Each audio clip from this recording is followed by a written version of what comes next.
Perhaps we need some outside universal threat to make us recognize this common bound. I occasionally think how quickly our differences worldwide would vanish if we were facing an alien threat from outside this world.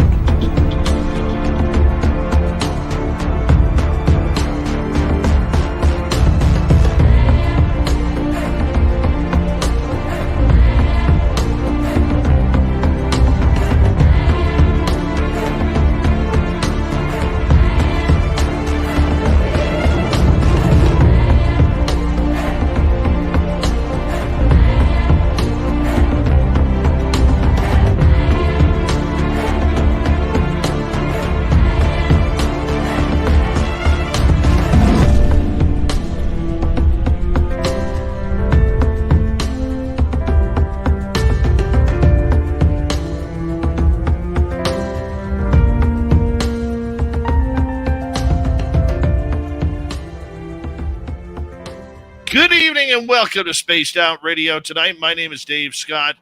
Thank you so much for joining us in a brand new week, the final week of June.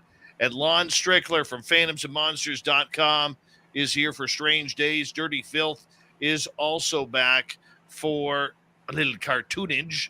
That's what we like to call it around here. Cartoonage. Yes. Dirty filth. Good to see you all. And let's say hello to all of you, shall we? We got Race Fan in the gold medal position. Robert Lamoth taking home the silver. Roy Boy with a nice bronze medal tonight. And who else do we got? Michael Morris. How you doing, buddy? Michael Morris will be signing autographs after the show. Line up to the left of the studio, if you don't mind. To the left of the studio. Brown Dwarf, Laura Lobb, Spacey Tree, D. Cohen, Daryl Zerline. How y'all doing? There's Lisa C. Sir Nivy, welcome to SOR Chat. Thank you for joining us. Derek Galloway is back. Hey, Derek, how are you? Monica and Ozzy Sue, thank you for joining us. Kevin, Shelley, welcome to SOR Chat. As we move on down here, DOD. And number 21 in your program, starting at right wing, Lars Jonsson from Stockholm, Sweden. All right, continuing on here, Dirty Filth, good to see you in the chat room. Let's move on here. Rui from Portugal is back. Rui will be signing autographs after the show as well. Line up to the right of the studio, if you don't mind, to the right of the studio. Stephanie Kenny Blankenship, nice to see you. And there's Paramarv. And who else do we have in here tonight? Well, let's take a look, shall we? Sweet Donna Spencer, there she is. Hi, Kathy Evans, good to see you. As we continue on, let's see here. Lee the Bee and Chillgasm. Jenny, nice to see you all. Good morning, National Memorial. Timothman, how's the goatee? Give us an update if you don't mind. And continuing on with our roll call here, let's say hello to Mortal Clown. Welcome to SOR Chat. And Izzy Stradlin Beth, nice to see you. Obi Flat, my man, what's happening? I was there, buddy. I was there. And, yeah, let's continue on. Penny Van, Stargazer, good to have you both here. Jessica, let's continue on. Hold on, itchy nose. With our roll call here, there's the gorgeous Cosmic Floor. And let's see, who else? W. David Page, what's happening, man? Nice to see you. Kurt M., nice to have you back. And there's Millennium, my man. What's happening? Bigfoot Rob, what's going on? And Deb from Sac, good to see you, my love. And here is little Tommy Fessler kicking off the super chat tonight from Disclosure Tonight. Great show to listen to right before ours, so make sure you go hit subscribe if you haven't already. Thank you, Tom, for kicking off the super chat. Always love it when you wear plaid, my man. Doug Shelby is here. The Doug Shelby has arrived, which means we can officially start this show. Lil Kilroy, how you been? And who else do we have here? John Corner, welcome. Now, if you're the John Corner I interviewed a few years ago, welcome back. If you're not the John Corner that I interviewed a few years ago, then welcome to SOR Chat. Nick Adkins, good to see you. And let's see here. Scrolling on down. And there's Deb from SAC. Thank you for a lovely super chat, Deb. Very much appreciate your love and support of this show. And let's start the radio side so we can get Bill WD40 into the chat room to lube us up for tonight's show, because you always want to go into a show nice and smooth. Continuing on with our roll call, Cecil and B, how are you both? Roger Murray, lovey love. How's it going, Vanessa? Friend of Squirrel, good to have you back. Pixie Lara, thank you for joining us. And Noble Patrick, always a pleasure. Yum Yum Devil, welcome to SOR chat. And Brad Ford, good to see you. And Sensational Sherry, thanks for coming on in. Continuing on here with the roll call. Oh, I smell some Science Bob around here. I do. Chris.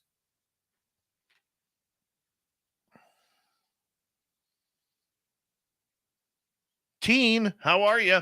Good to see you. Paul Francis, Luscious Jules, good to see you. Adam Robbins, thanks for coming on in.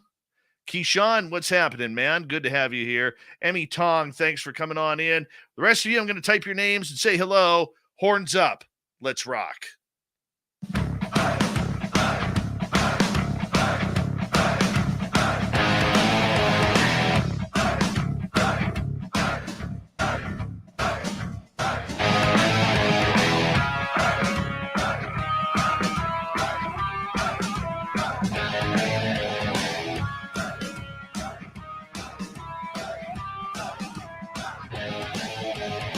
From the mountains of central British Columbia to you listening around the world, this, my friends, is Spaced Out Radio. I am your host, Dave Scott, sitting in the captain's chair of SOR headquarters. We welcome you to tonight's show on our terrestrial affiliates around North America, digitally on Odyssey Radio, TalkStream Live, and KPNL. All of our archives are free. Join us at youtube.com/Spaced Out Radio. Do old Davey the favor, hit that subscribe button. You can follow us on Twitter at Spaced Out Radio, Instagram at Spaced Out Radio Show, and on TikTok at Spaced Out Radio. Our website, spacedoutradio.com. We have a plethora of features for you. Rock out to Bumblefoot, read the news wire, check out our swag as well. Tonight's show brought to you by Chive Charities. Help make the world 10% happier by visiting Chive Charities today. You can find them on our website. It is a power show of cryptids tonight. Final show of the month with Lon Strickler and Strange Days. We'll get to Lon momentarily. Then in hour number 3, Steve Stockton from Among the Missing will have a great spooky story for us. Tim Senor will round out the show with the UFO report. Lon Strickler from phantomsandmonsters.com comes on in once a month for a little ditty we call around here, Strange Days. To me, Lon is one of the more credible cryptid investigators out there. He's been doing it for decades. He's got a great beard and hair combination, and that never goes wrong. I know he's shaking his head at me laughing while I say that, but the main thing is Lon takes the reports. He takes them, he files them at phantomsandmonsters.com. He's got tens of thousands of stories there from people just like you who have had encounters with creatures that are not supposed to exist. Well, they do. And I suggest you go to phantomsandmonsters.com, where you can also find all of Lon's books, because he's got a plethora of them written on monsters that you may have encountered. Lon Strickler, it is always a pleasure to have you back on Spaced Out Radio, my friend. How you been doing? I'm doing okay, Dave. It's great to be here again, once again. I know you want to just punch me each and every time. You know it's out of love, my friend. You know it's out of love. Yeah, well, you know, I'm used to it by now. Well, you know what, my friend, you, in my opinion, and I said it right off the intro, to me, you're one of the top cryptid investigators out there, and that's why we bring you on each and every month for Strange Days, because you are one of the best. You are somebody who has delved deep into the macabre of the cryptid world. You've done some traveling, you've done some investigating, and it's an exciting life for a lot of people who just want to know, Lon, like, how do these stories come about? How do you find them? They usually come to me. I mean, you know, after all this time, you know, and having my name out there and, of course, the website, they a lot of them usually find their way to me, which I'm grateful for. I mean, you know, the fact that people will take the time to grace me with their experiences, I feel privileged. Oh, and you should, because I mean it just shows that you're doing a very good job at what you're doing, Lon, and everything that you do. Now, recently, you've been doing some traveling. Last month, you hinted that you may or may not be in front of a camera. That's about as specific as we could go in a certain place in a state called Illinois, looking for a certain monster that has red eyes, stands about 7 feet tall, and has some very large wings. Yeah, I was in the Chicagoland area about a week and a half ago, and we were filming for a documentary. And it's funny. Before I went, I was talking to people on the team, a friend of mine and others. I had 3 people tell me specifically that you're going to see something or you're going to experience something while you're out there. I'm thinking, okay, well, that's nice. So, the guy who drove me out there, I told him, I said, well, be on the lookout. I said, I keep having people tell me things are going to happen. So we set on out west, and the second night when we got there, we stayed in, we were up in Rockford, Illinois, which is northwest of Chicago. And we're doing some filming there. And let me preface this by saying a lot of the sightings and encounters and experiences that people have had in the Chicago area have been in hotel rooms for whatever reason. Now, I'm not saying they necessarily saw something, but they experienced something that was pretty bizarre. I've had a couple people do this, even I had a flight attendant recently who mentioned this to me, and she was originally from Chicago, though she was living in New York. She had experienced something in her hotel room that she just couldn't explain. Well, anyway, this room I was in Rockford, and I sent you pictures of it. It was a beautiful room. I mean, it was like, had a living room, separate living room, bedroom, huge. So I'm in the living room about 11 o'clock at night, first night before we do the filming. And I'm sitting there watching television, and, it was pretty loud because I had the air conditioning on and such.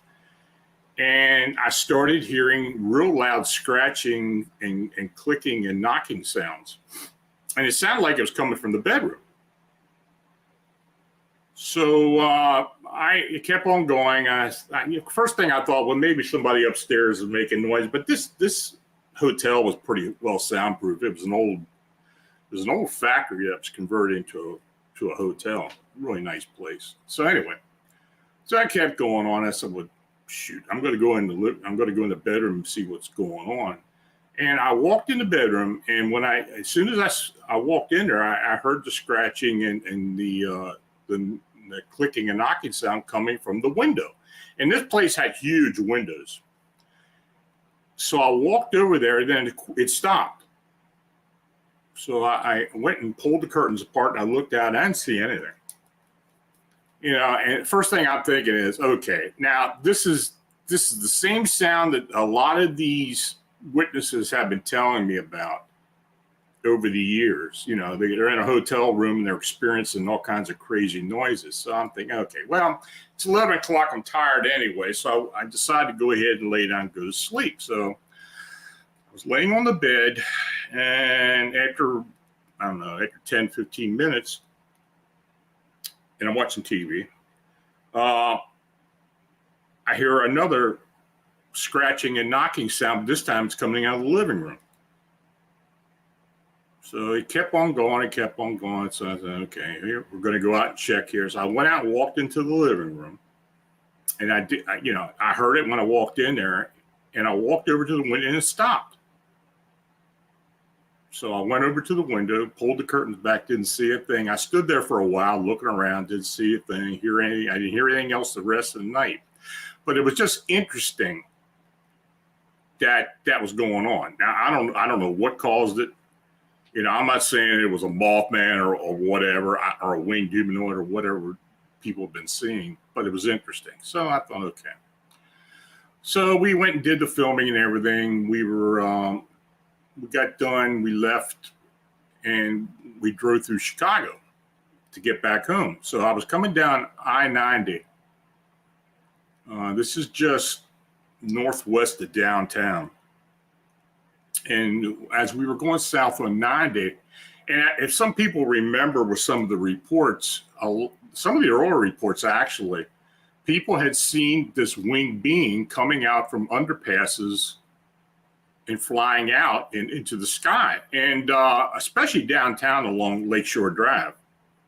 There are a lot of, that Lakeshore Drive goes over top of a lot of roads and streets in the city downtown. So anyway, so we're on Route I-90, and we're heading south just before we get into the city, and we're coming up to West Addison Street for people in Chicago who know the area.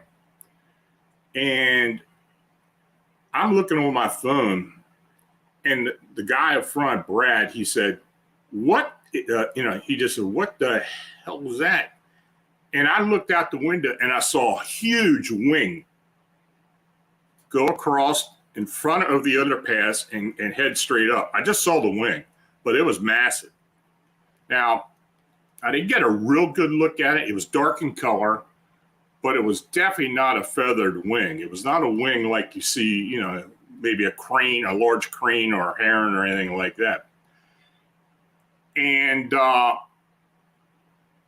it went to the, away from us, but then straight up into the sky and disappeared. And I asked Brad, I said, what did you see? He said, I saw the wing and I saw the body. This thing was massive, but I didn't get a really good look at it. So I'm thinking, okay, here we go. So after I got back home, I went and checked the map, the map of sightings that I keep. And that sighting was only 2 blocks away from another sighting we had earlier. So, it's interesting. I have kept in contact with that witness. So I talked to her and told her what I saw. And she thought, yeah, okay. Anyway. But no, those are my 2 experiences. Now, did I see something? I have no idea.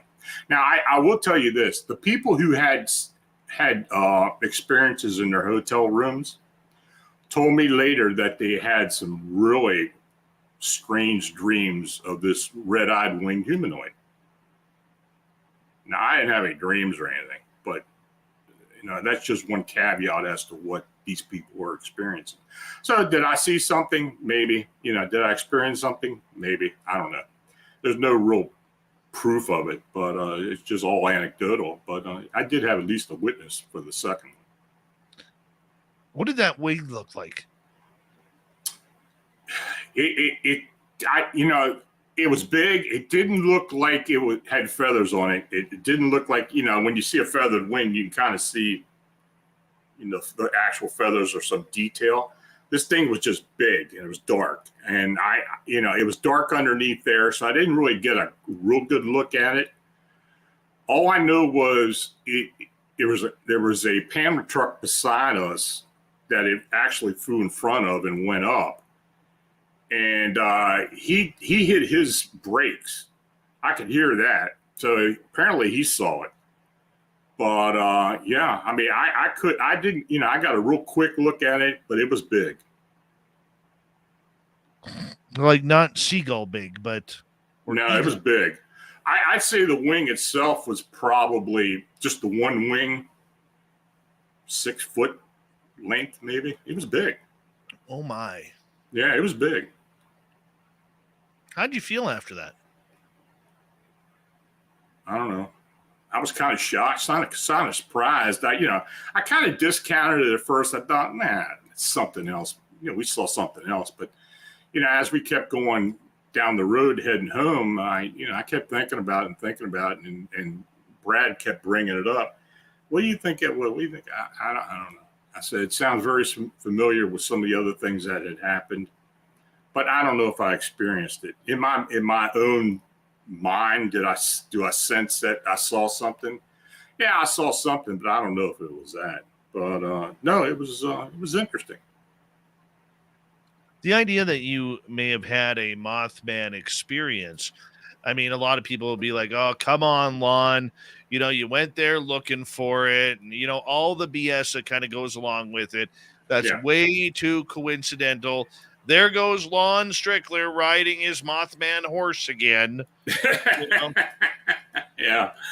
Yeah, I did get that reaction from a couple people. I talked to a few people about it. But that whole trip was really interesting. I had been in Chicago for a long, long time, and I had been there since all this started. So when we were driving there, and when we started, entered into Chicago. Well, actually, we came out of Gary, Indiana, into Illinois.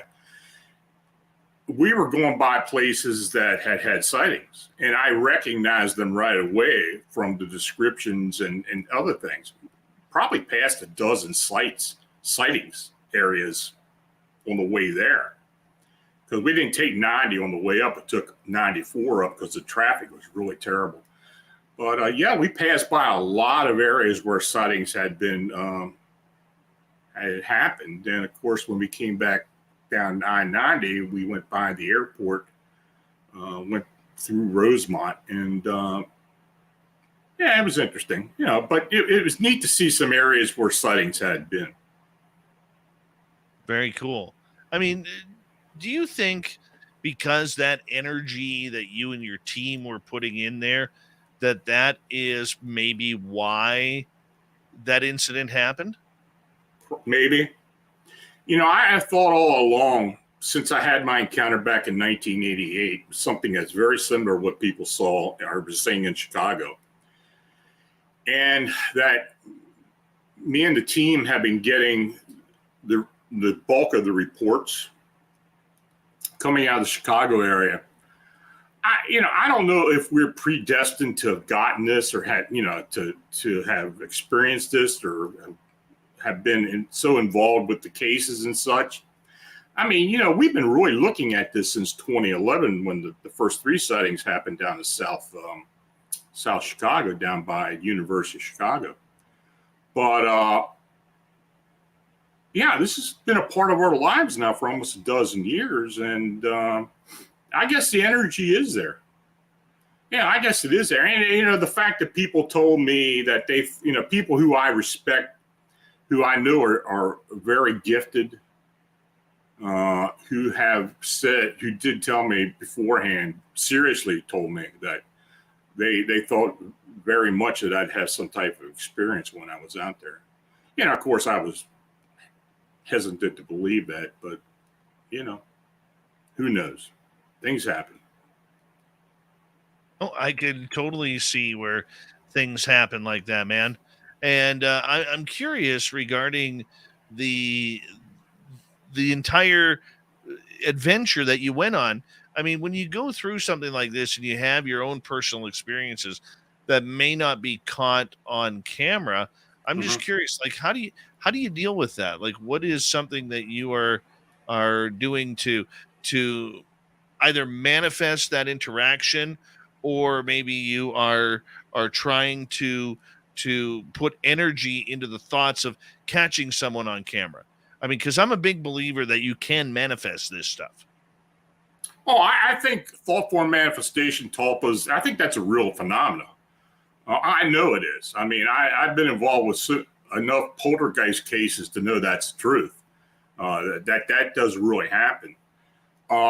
In the cryptid world, does it happen? I believe it does. I mean, there have been instances where people have reported seeing, cryptids just manifest in a certain area in a time that they're not supposed to be around. Even, like prehistoric animals manifesting and such. We have the pterosaurs that people keep seeing manifesting all over the country. I'm not saying people do it consciously. I think it's unconsciously, but I think it happens. In my case, did that happen? I don't know. Maybe. But I wasn't really looking for it to happen. But if it, the energy if the energy did culminate to some type of manifestation, well, I can kind of believe that to a point. I can believe that too. I mean, but you're intuitive. You also know. You also know when things are coming. Mm. Yeah, but I didn't know that was coming. No, if it was, I'd had the camera out and ready to go. But no, I didn't know that was coming.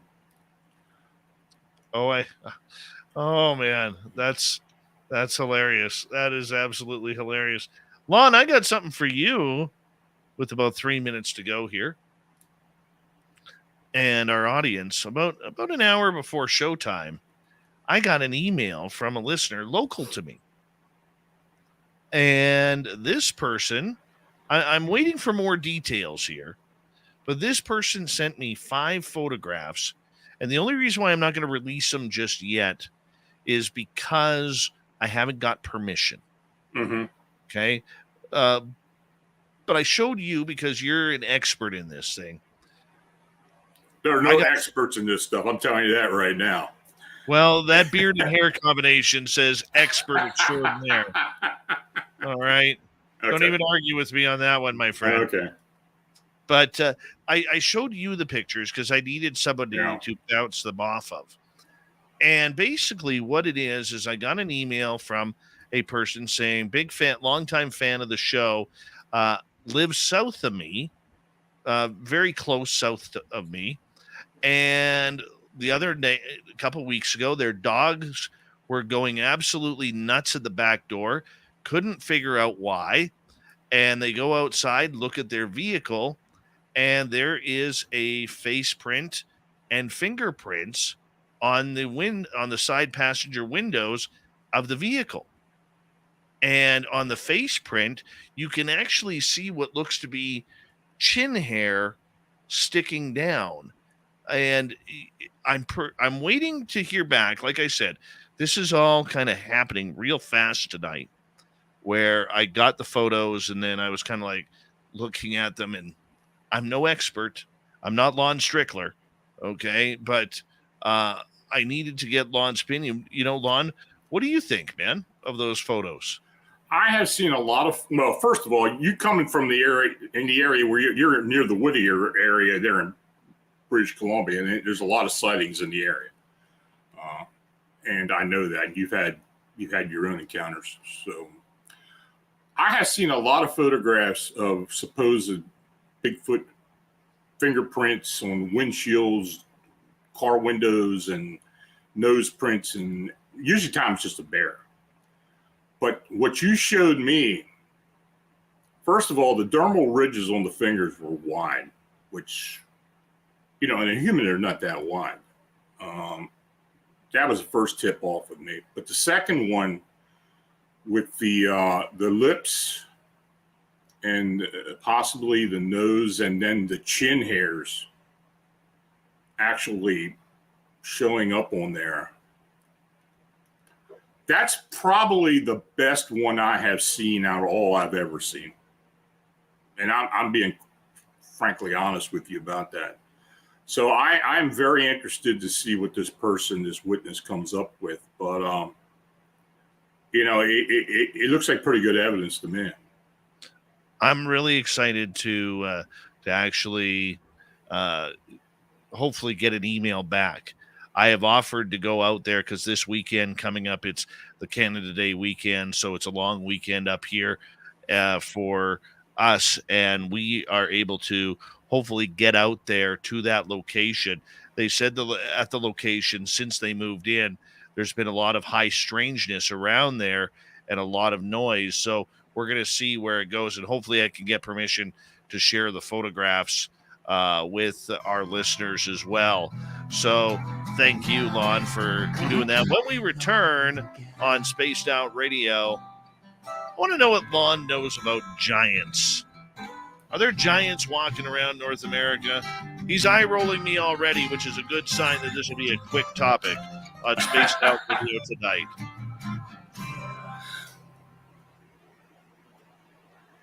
All right, let's say hello to Malia Grimm, welcome to SOR Chat.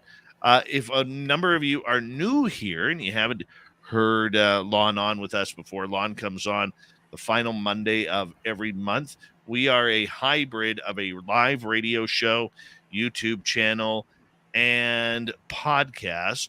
So we take commercial breaks every 30 minutes in order to allow our breaks or radio station to go for commercial breaks and station identification.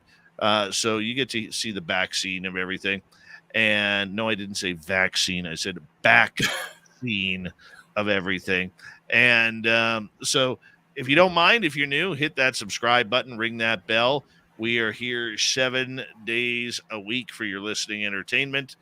And we're having a good time here. And I hope you are too as well. Russell Gill, good to have you back. Doubleday, nice to see you. Eddie Petch as well. Big crown for you. And if you're wondering what this cartoon thing is at the bottom, like Mortal Clown, that's Dirty Filth. His cat Blob will sometimes invade the territory, and he is our resident cartoonist who comes in here whenever he's feeling the need and draws a awesome cryptid cartoon. You can find his books, Cryptid Cartoons, on Amazon. Just go Klaus Meidner. Klaus. Klaus Mydnar. Klaus Meidner. It's on your book, so I can say it. He's embarrassed now. He ran away. Yeah, he's not talking. No. Scared me, Dave. I know I scared you. And now I lost my brush. Thanks. Hey, no problem. Hey, where's Blob? They're outside melting. Oh, yeah? It was hot here today. Hot here. Yeah, it was warm today.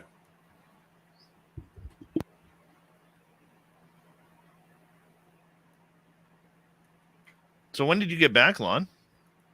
I got back on the 12th. Got back on the 12th. 2 days out, 1 day there, 2 days back.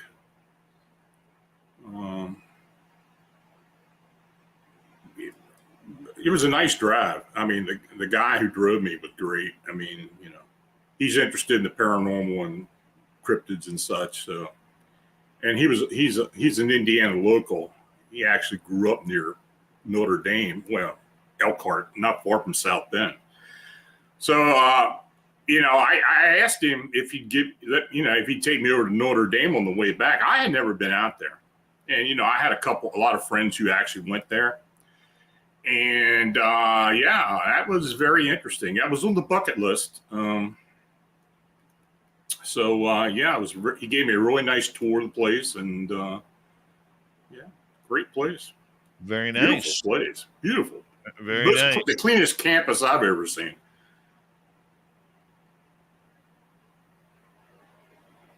That is awesome, man. Yeah, it was neat.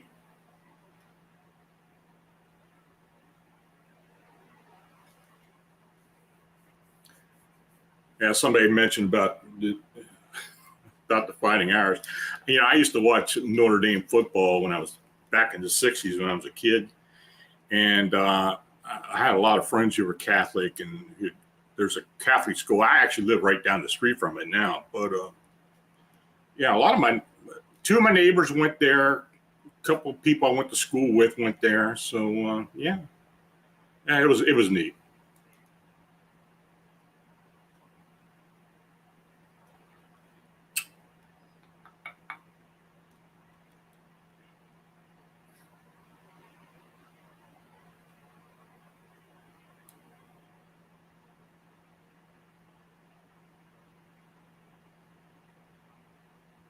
All right.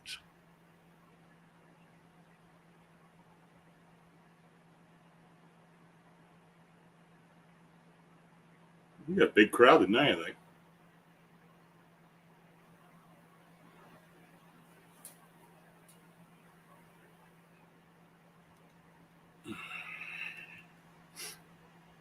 We got 25 seconds. Thank you to Thomas, Deb, Bob, Cat Chaser, and Izzy for the great super chats. Very much appreciate the love and support. And hi, Zune. How you doing? Good to see you. Twyla, nice to have you back. And I think I'm caught up with everybody. And here we go. Oh, hi, Verpine.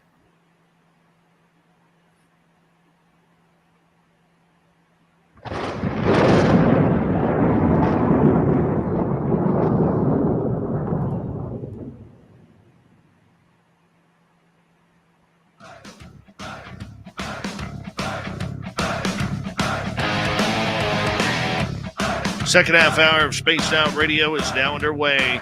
Good to have you with us. My name is Dave Scott.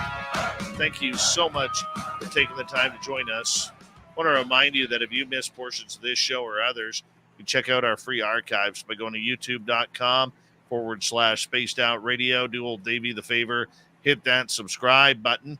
Our website is spacedoutradio.com. We have a plethora of features for you. Rock to Bumblefoot, read the Newswire, check out our swag as well. Follow us on Twitter at Spaced Out Radio, Instagram at Spaced Out Radio Show, and on TikTok at Spaced Out Radio. Lon Strickler from phantomsandmonsters.com is back for Strange Days. We're talking all sorts of monsters tonight as we kicked off with a little bit of Mothman after he was chasing him in Chicago. But we can't say too much because there's NDAs involved. So it's a trust me, bro situation with Lon. That's okay. Second hour here. Lon, you know, I don't know why, but I've had a lot of people inquiring about giants lately. Mm-hmm. Whether it's the giants of Sasquatch that live in the northern territories of North America, whether it's the giants over in Kandahar, Afghanistan. You know, the giants seem to have a legend all to their own. You know, I mean, how often do you get reports of giants? I don't get a lot of reports. I get a lot of inquiries from people who want reports that I have gotten, but I don't get a whole lot. You know, when I think about giants, I think about it in a historical sense. Now, of course, you talked about the Kandahar giant, the supposed Kandahar giant over in Afghanistan. I don't know if that's true or not. You know, it's a great legend, if whatever it is. I've heard of people talking and ex-service people talk about other large creatures that they have seen in Iraq and Afghanistan both.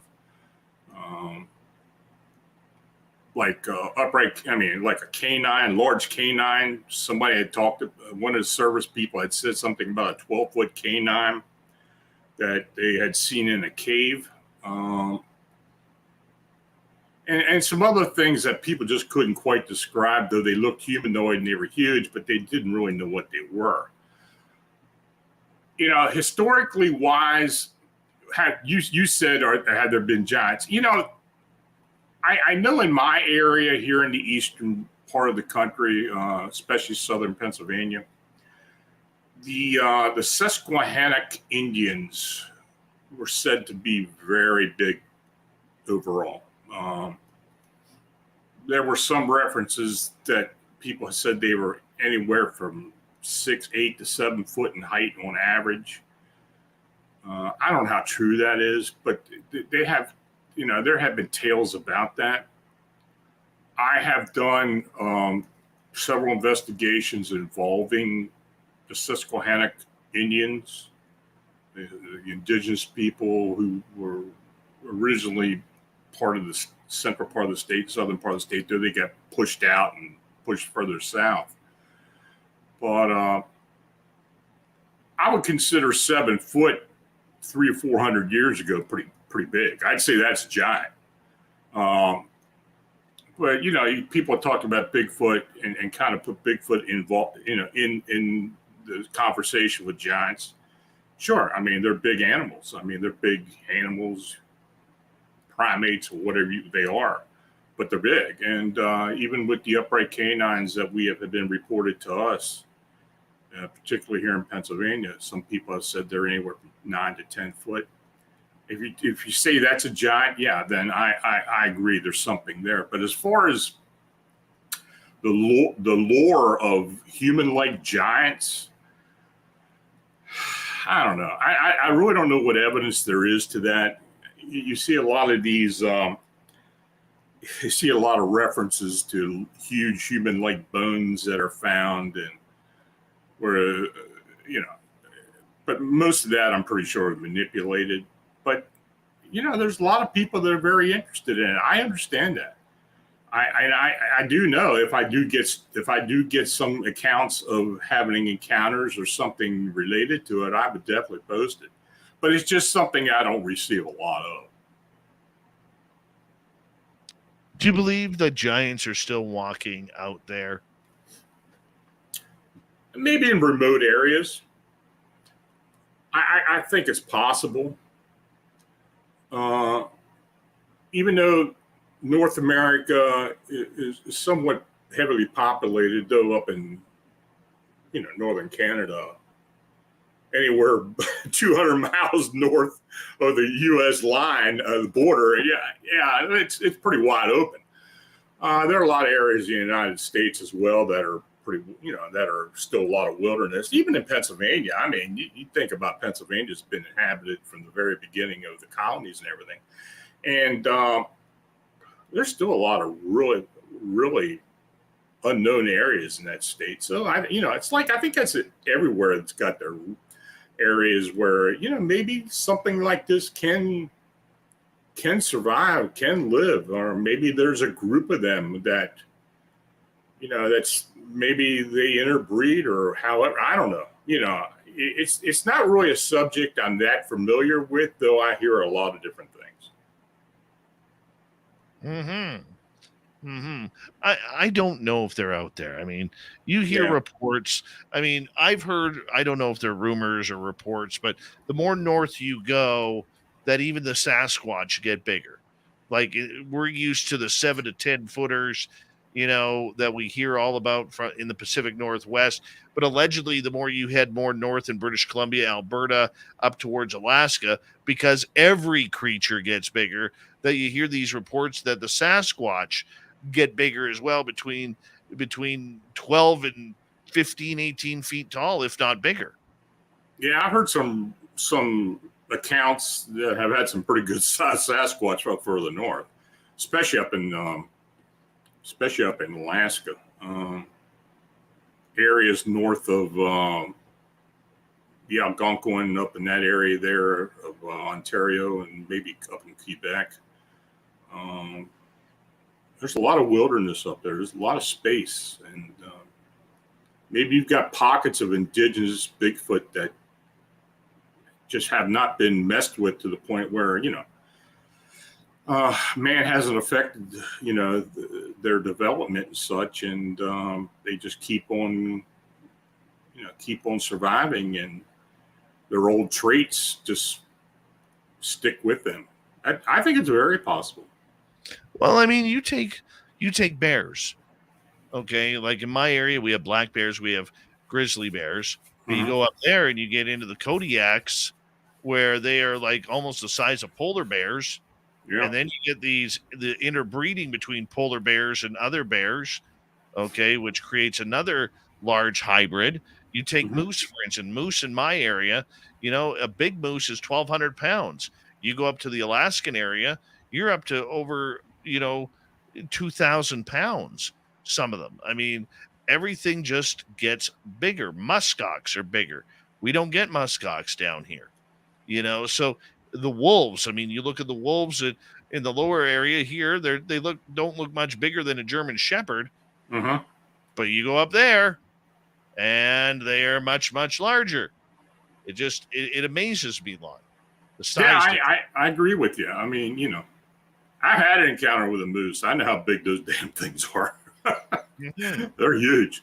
But yeah, I mean, absolutely. Some of the accounts that we have had or that we received up toward the Arctic those animals are big up there. What's the biggest creature that you have ever had a report on?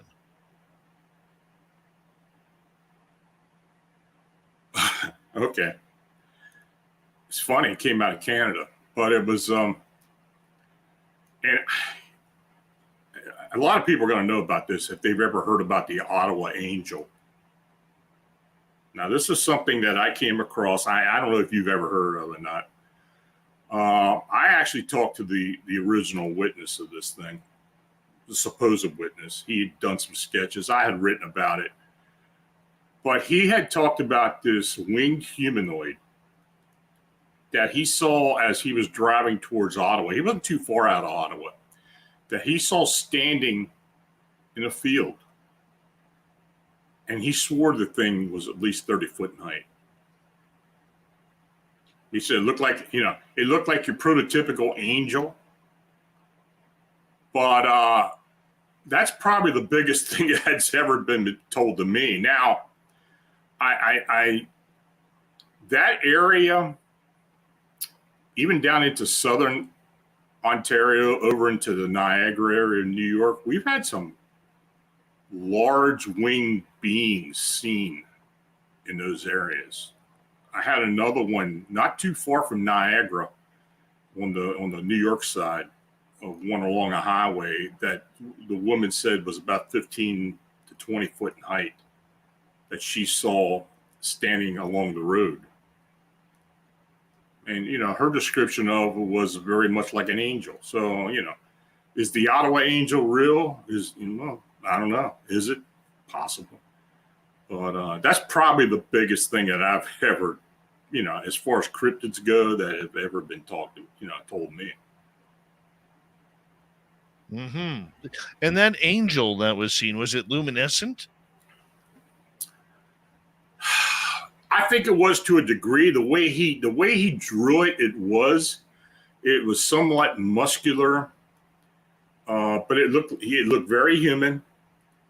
It had white wings on it, huge white wings. I had interviewed this guy a couple of times, and he swore he saw it.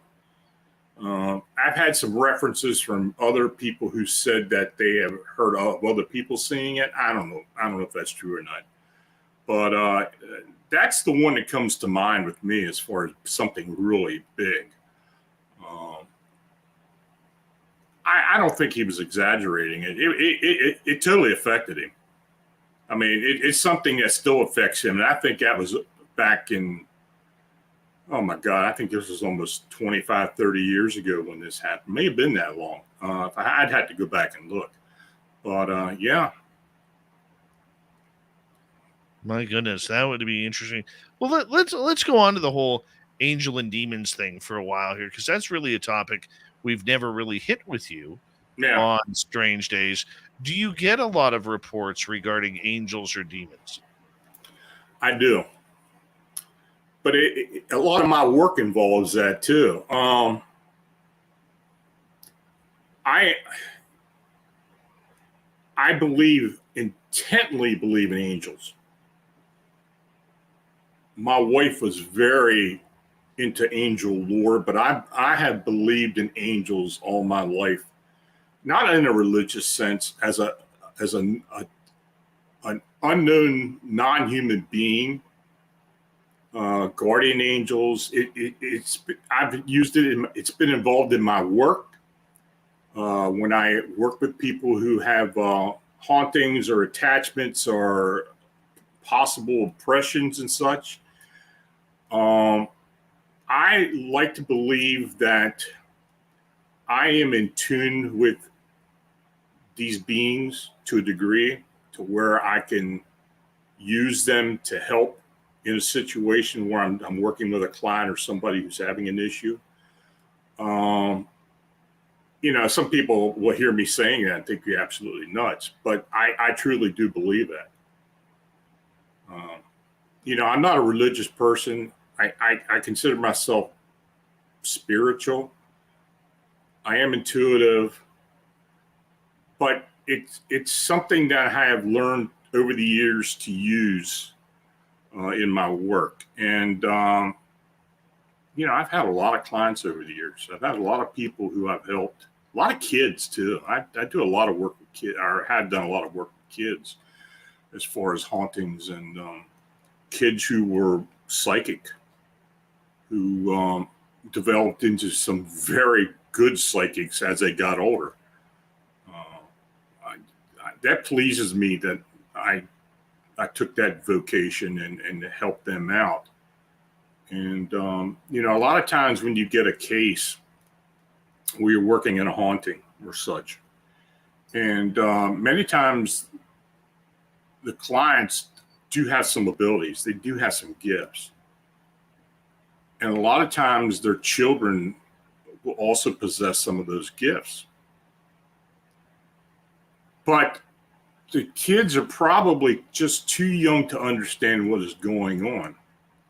And with the permission of the parents, because I wouldn't dream of doing this without permission of the parents, I have kind of taken them aside and worked with them and tried to get them to understand what they may be experiencing. And many of these young clients I have followed and stuck with over the years. And I tell you, it's probably some of the most rewarding work that I believe I've ever done. I don't talk a whole lot about it. I haven't written about it. There's some people who are friends of mine who know what I've done. Some of the people on my team are aware of it. And that's a side of me I don't really talk about a lot. But I guess that's just part of me. And,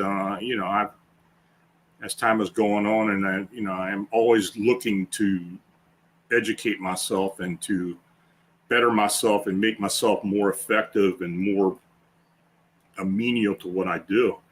But that's some of the stuff I've been most proud of. Yeah, I don't blame you. How has angelic work helped you in your career? Well, many times, and I am a remote viewer. This is something I was trained to become. I've been this intuitive all my life, but through remote viewing, I've been able to concentrate and to use coordinate or either scientific or remote viewing as to finding evidence. And people who are familiar with remote viewing, they know it's a multi-phase endeavor where we're picking up clues and such to what's really going on. There's nothing honestly, there's nothing psychic about it. I think anyone could learn to be a remote viewer, to be quite honest. But I think most people are psychic as well, are intuitive, or have abilities. But I have found as time goes on, if I'm in a case and I'm doing remote viewing, as I go further and further into the phases, it starts to become a more psychic endeavor for me. So in the instances where I feel comfortable that I'm going to be able to help move a malevolency from a location,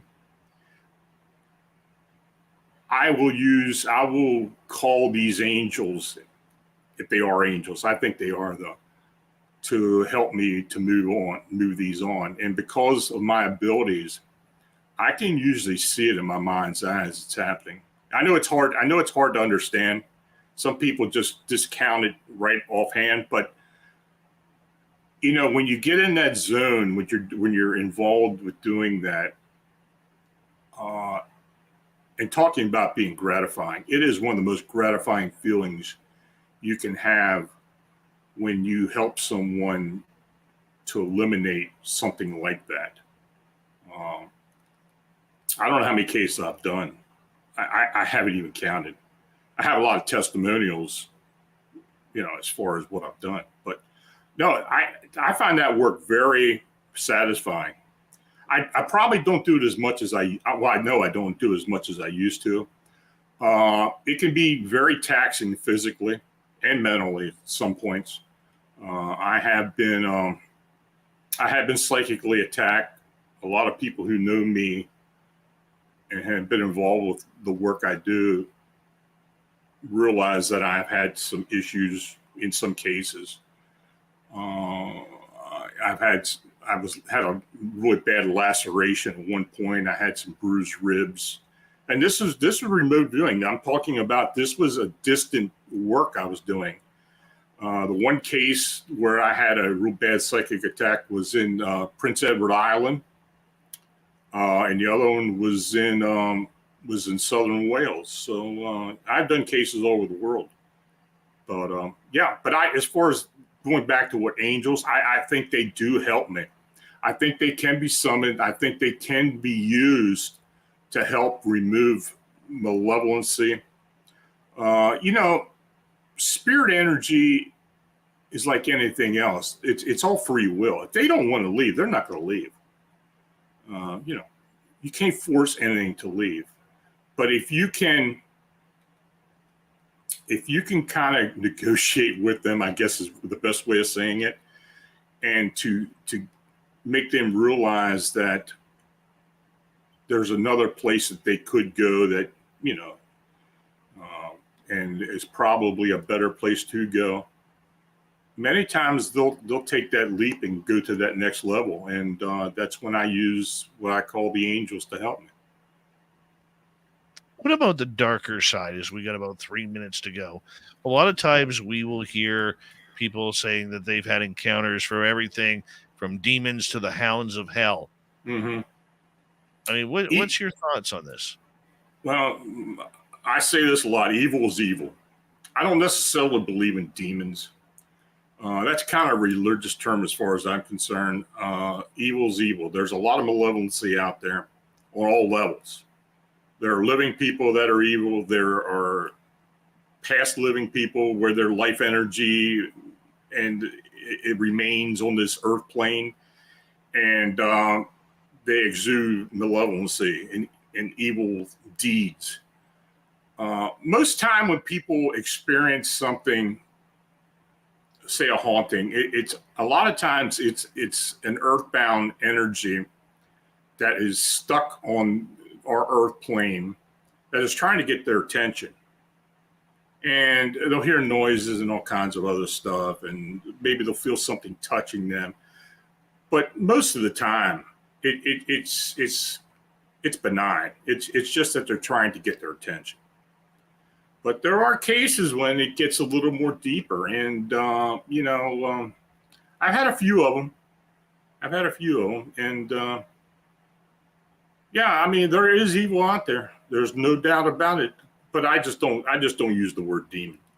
Okay, so with none of us really want to invite it in or have it around us at any time. But Mm-hmm. when you are doing your thing, and looking into cases, how often do people get confused that maybe they have a dark spirit or entity around them, but it may not necessarily be Beelzebub himself? Yeah, I think most people believe that there's something evil going on when they start experiencing things. Many times, by the time I get to them, they've had the priest or somebody else come in there, or some other investigators that probably made it worse than what it actually should have been. I'm kind of the last step, and I have been brought in some really horrific cases over the years. Cases I've been involved with for over a decade. That's just the nature of things, and sometimes these entities are just really hard to get out. But I think most people that do have unexplained activity, for the most part, feel that it's something evil around them. And but I think as time goes on and they have more and more people come in and try to alleviate the situation, thinking that they can do it, it most likely will make things worse. I have seen these cases get really bad. When we come back, bad cases that Lon Strickler has dealt with, plus your questions if you're in our chat rooms or on Twitter at #SpacedOutRadio.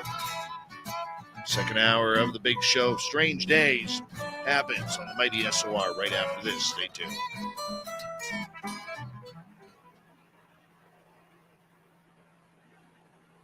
All right, Dirty Filth, we're going to turn it over to you. the Blobbert. It's good to have you back, Filthy. Don't know where you've been, but I got like 10 Here. pages left of my book, Dave. Gotcha. It's killing me. I'm not built for writing. Drawing High cartoons? Plymouth Yes. Yeah. I tell you, I've written a lot of books, and I hate doing every one of them. Be honest with you. I hate every one of them.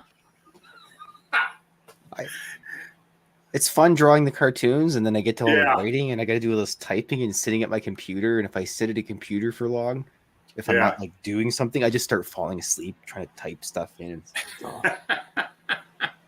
And my pal that helps me with my books and everything, I'm just getting a kick in the rump roast, so I'm getting kicked into gear. So I spent the last like 2 weeks just hammering it out. It's just terrible. I don't know how you guys do it.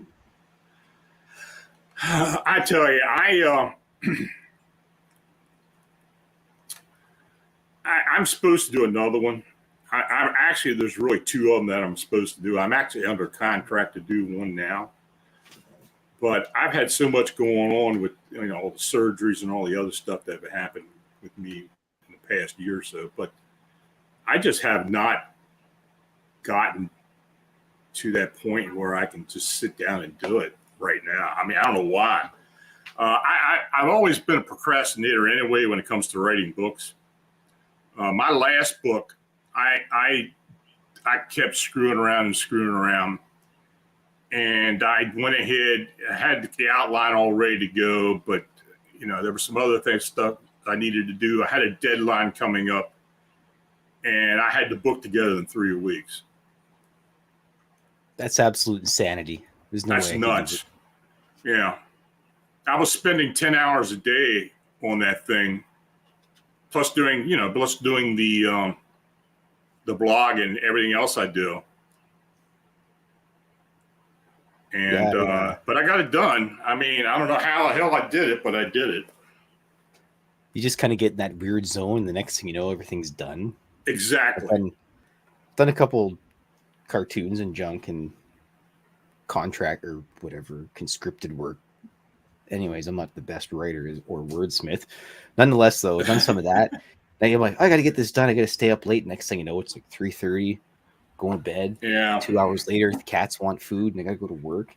What have I done with myself? Come home. Holy crap! I did that. Okay, I'll take it. Well, I have found that using AI to a degree is pretty good, but you got to watch AI because a lot of times it'll screw you over as well. I haven't had a chance to play around with any of that stuff. Oh, there's a lot. I use Grammarly a lot of times on the blog and in my books. But there's other AI out there. I don't really trust it yet, but so I still use Grammarly for the most part. But that doesn't catch all of them anyway. If you have a good editor, you're lucky because they're going to catch some things.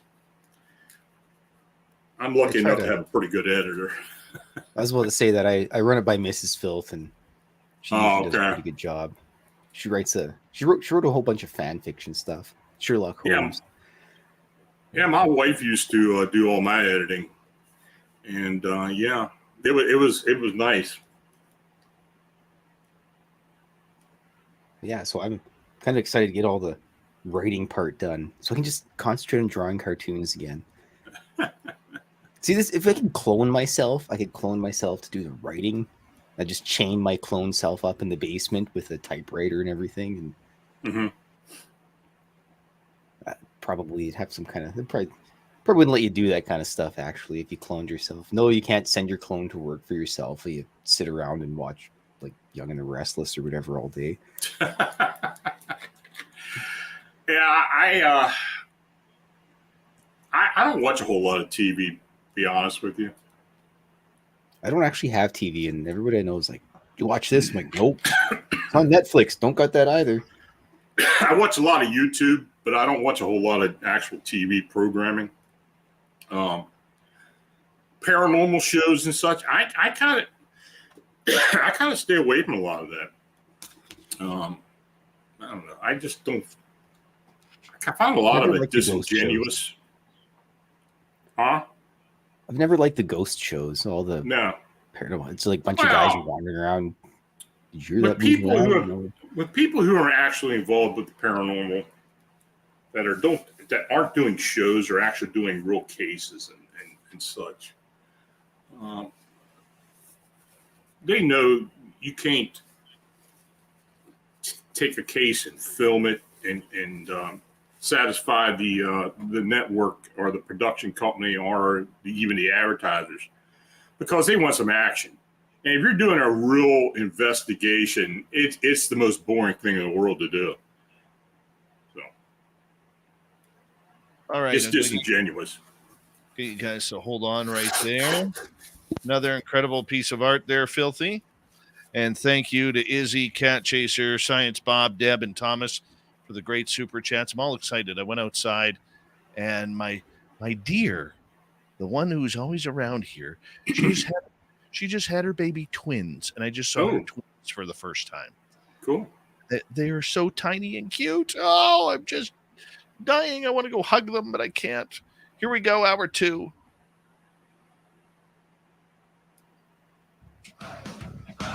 You're listening to Spaced Out Radio with Dave Scott. Follow Dave on Twitter at Spaced Out Radio and on Facebook, Spaced Out Radio Show. Here we go with hour number 2 of Spaced Out Radio tonight. Thank you so much for joining us. We very much appreciate earning your listening ears wherever you are on this beautiful planet we call Earth. Hi to everyone listening in on our terrestrial affiliates around North America, digitally on Odyssey Radio, TalkStream Live, and KPNL. All of our archives are free. Join us at youtube.com/Spaced Out Radio. Do old Davey the favor, hit that subscribe button. The Desert Clam has set the password for tonight in the SOR Space Travelers Club. What do you got for us tonight, Clam? Logarithmics. Logarithmics is your password. Use it wisely, Space Travelers, as the Clam sets the password each and every night right here on Spaced Out Radio. Our website is spacedoutradio.com. We have a plethora of features for you. Rock out to Bumblefoot, read the news wire, check out our swag as well. Follow us on Twitter at Spaced Out Radio, Instagram at Spaced Out Radio Show, and on TikTok at Spaced Out Radio. Here we go, hour number 2 tonight with our good friend Lon Strickler. He is from phantomsandmonsters.com, and we love having Lon around here to help us on out and take us through the realm of monsters on strange days, a monthly ditty that we do with him around here. Lon, always a good time to have you around. It's great to be here, Dave. Got a couple questions from our audience here. Okay. We'll get to that, and then we'll get to other topics. So start off with Sir Nivy. One thing I wonder about is, what are the chances that we are seeing separate creatures, but we are confusing them for cryptids from the past? You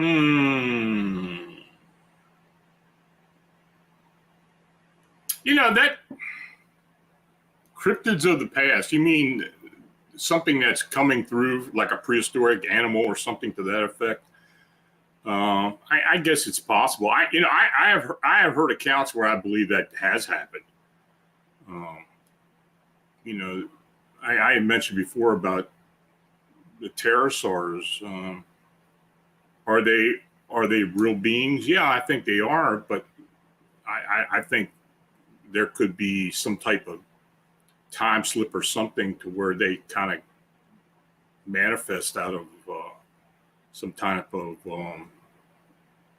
portal or something to that effect. I've had people tell me that they've seen these. The one I always think about is the one that Nick Redfern told me about, was a woman that he talked to in San Francisco who was out walking her dog, and they were in a park, and a saber-toothed tiger manifested right in front of them. The dog reacted too, so who knows? I always look at these dinosaur sightings, whether it's the Thunderbird or these pterosaurs, like you said, and I think there are glitches in time where people get to look backwards and see them, especially the Thunderbird, because for me that one, especially if it was still flying around, and I've said this before, and I know people will laugh when I say this, but the size of the droppings it would have would paint a car, would paint a building, would paint a large portion of trees, and we never find that. Well, in other words, we've had more reports. Yeah, you're right. I mean, we would. I think a lot of the cryptids that are supposed cryptids or creatures that we see may actually be some type of time slip or something that has just showed up. But I think that's very possible. I get a lot of these dinosaur sightings, especially down South Texas. There's an area down south of San Antonio down to Laredo where there are a lot of these Tyrannosaurus Rex, even though they're not in full size, but people see them, small ones, weird stuff like that. See, and that's what confuses me. You hear about these mini T-Rexes or these mini Velociraptors still running around, Texas, Louisiana, Mexico, in those areas. I mean, do we have any, or have you seen any credible photos or videos of those? No, I haven't. I mean, I have seen images, but for the most part, I think they're computer generated. I haven't seen anything to convince me that it's something that's indigenous. Maybe it's something that blipped for a bit, just like a lot of the sightings with Chicago. It's a fleeting. I call it a fleeting sighting.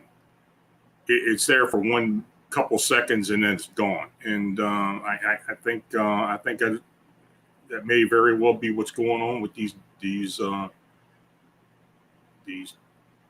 dinosaur sightings. Some of the other ones we're getting. What about something like Makili Mbembe in Africa, or in the Congo jungles? Could there be something there, or in the jungles of Brazil, which a lot of it is still quite uninhabited by humans? Oh, I think it's possible. I think for the most part, a lot of that's misidentification of something. You see a lot of the drawings and stuff of these things, but that's taken off interpretation from people talking to the locals or the natives. And I think there's some creative license with a lot of that. But, there are some very well-known cryptozoologists who I respect that believe that these things do exist. So, yeah, I think it's very possible.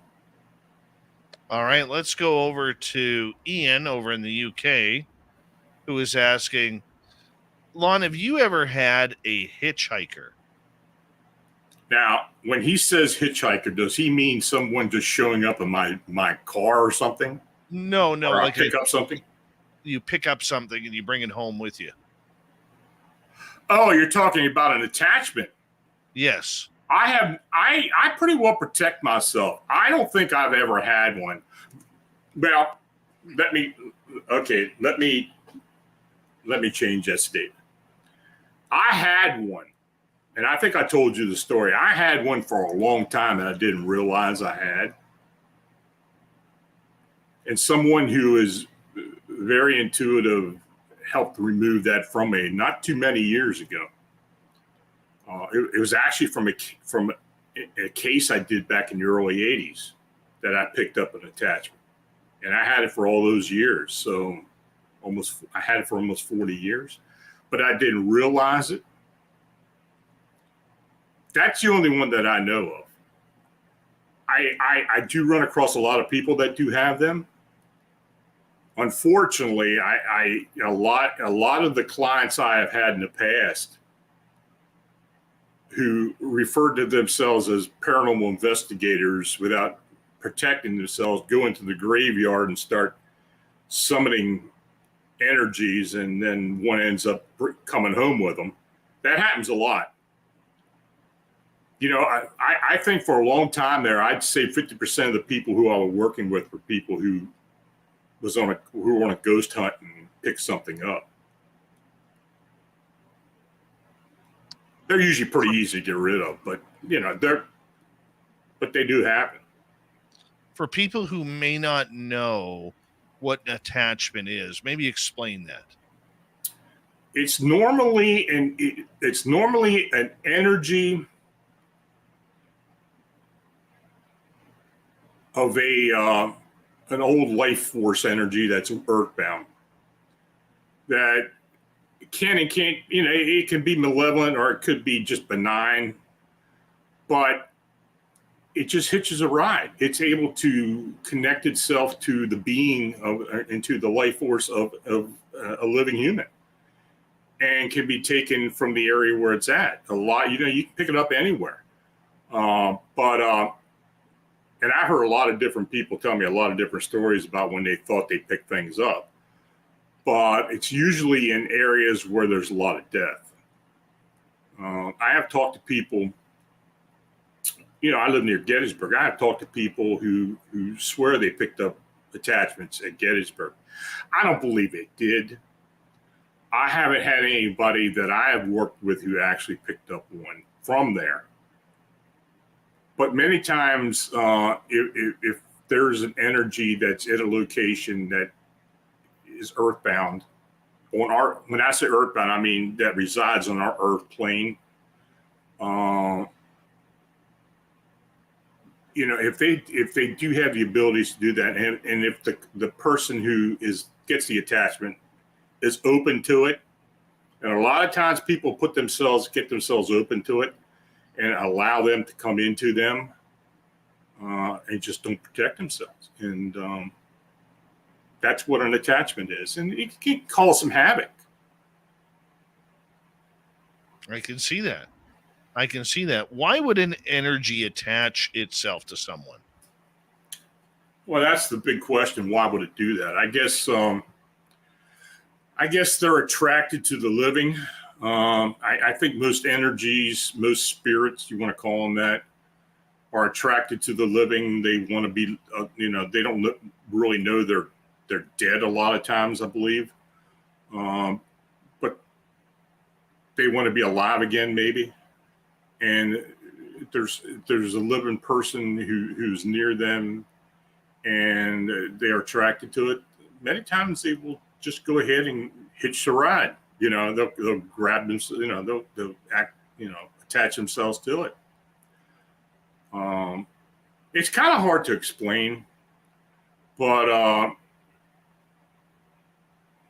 and you know, you almost have to talk that as a physical form, even though it really isn't a physical form. But it kind of takes that form when it attaches to a living being. But it actually becomes part of the actual living being, and it does cause issues sometimes. Is it a malevolent spirit or a negative spirit that will attach?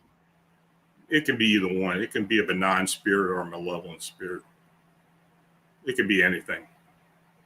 It can even be an energy from an animal. Really? Yeah, I've seen that happen. And the purpose of it is what? To give them the ability Comfort. to live in human form again? Comfort, mostly, I believe. I you know, just from what I gather from it, either comfort or they want to live again. They want to be part of the living world again. Maybe the reason why they remained on the earth plane, that when they passed away, either they died so quickly that their energy didn't go to another level, or they had unfinished business, so they felt like they needed to be there to watch a family member or something. There's all kinds of different things that you'll pick up on with these energies. But sometimes they are malevolent. I mean, sometimes there is a bad, an evil purpose to it, and that can be a problem. The idea, or let me ask you this then: how would someone know if they have an attachment? What signs would you recommend people looking for? Well, a lot of times people don't even realize it. I told you I had that one for almost 40 years. I didn't realize it. It was very benign energy. I mean, personally, it's something I never picked up on, even though I'd been removing attachments from people for years. I just never picked up on it. Usually they if after they pick it up, somebody will know they'll pick something up, or they're just acting differently. Their whole demeanor changes. Other people notice it and mention it to them. But I'd say a far higher percentage don't even realize it's going on. And many times when things get bad, I think there's a lot of people out there now that have attachments, benign attachments, that had no idea that there's something there. But if it does have some malevolency to it, it usually comes to the forefront where you eventually do realize there's something going on, and that malevolency will exude itself eventually. Yeah, it's gonna. I've never had an attachment, but I have been cursed once, and that wasn't fun. Oh, I believe in curses. Wholeheartedly, I believe in curses. Yep. Yeah, it's a scary sign when you realize that you have been cursed and that you have whatever they've put on you.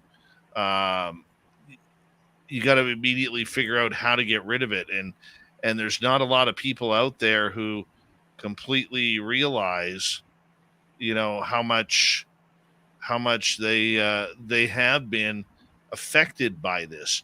I mean, I remember getting Reiki for it, or Reiki, whatever you want to call it. I remember getting that, and the person who did it was standing about, started 6 feet away from me. Said, "Can you feel my hands?" I said, "No," because I didn't believe in it at that point.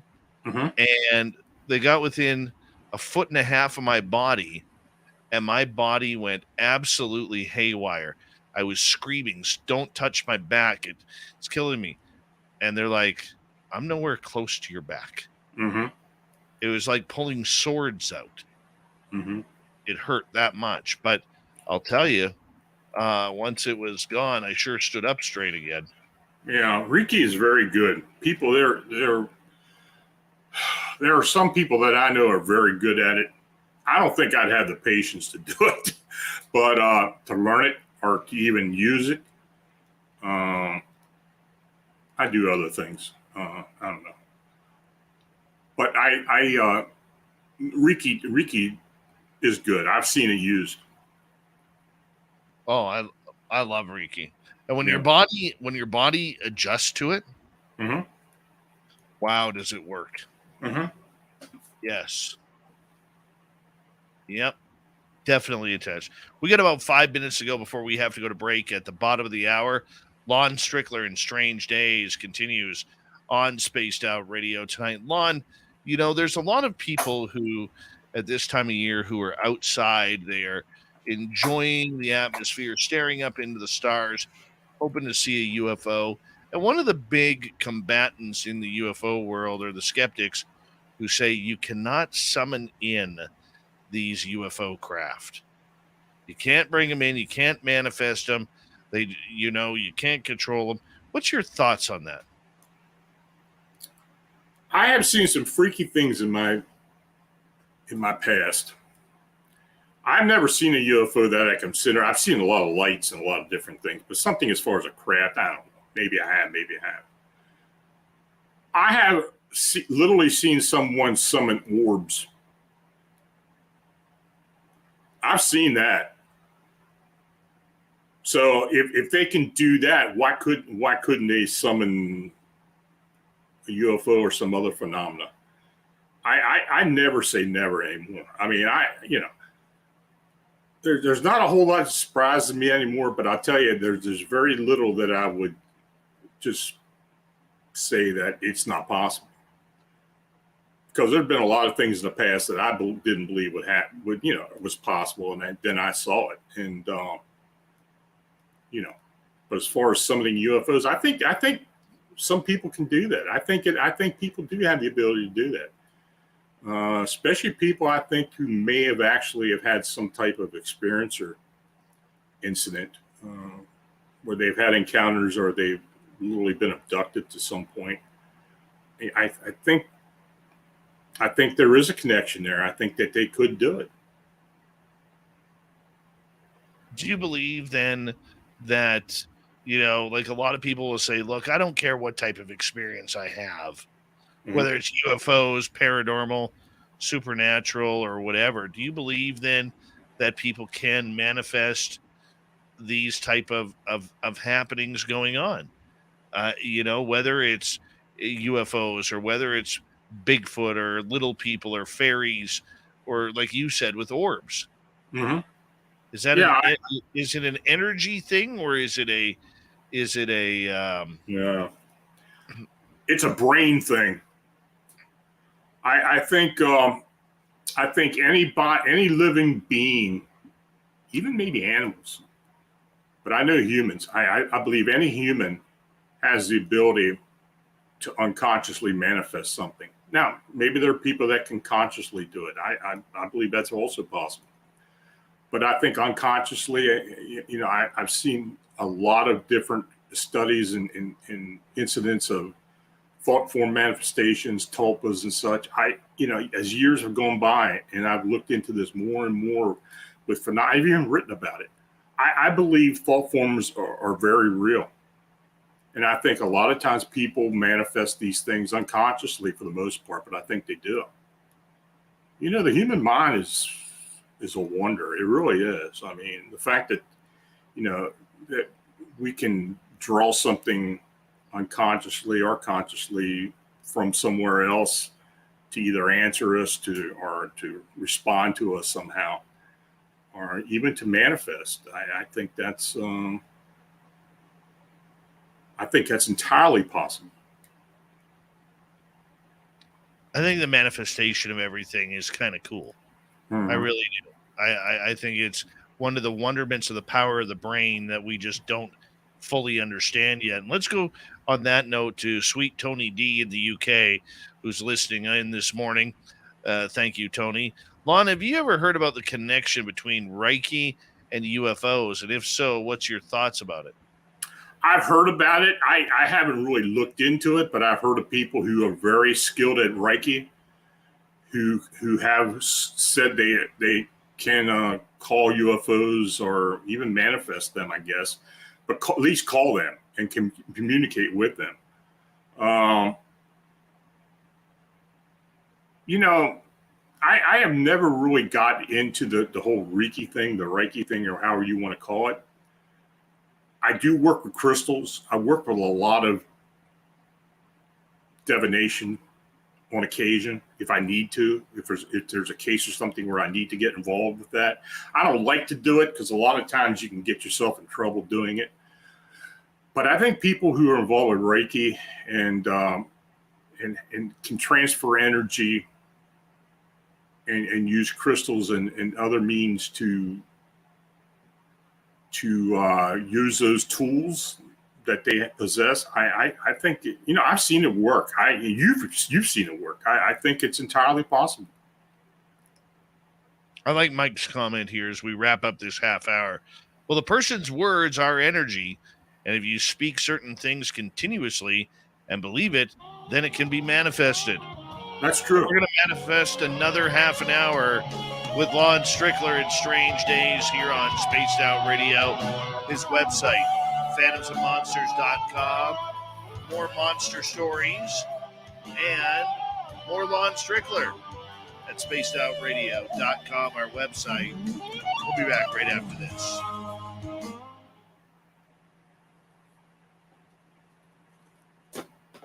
There we go. We are clear.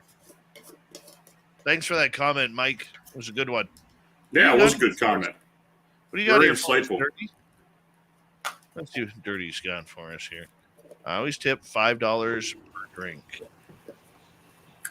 What is it every time I get on here, he's doing bar scenes with me? Well, he's a Men in Black. He's got unlimited black budget money, right? So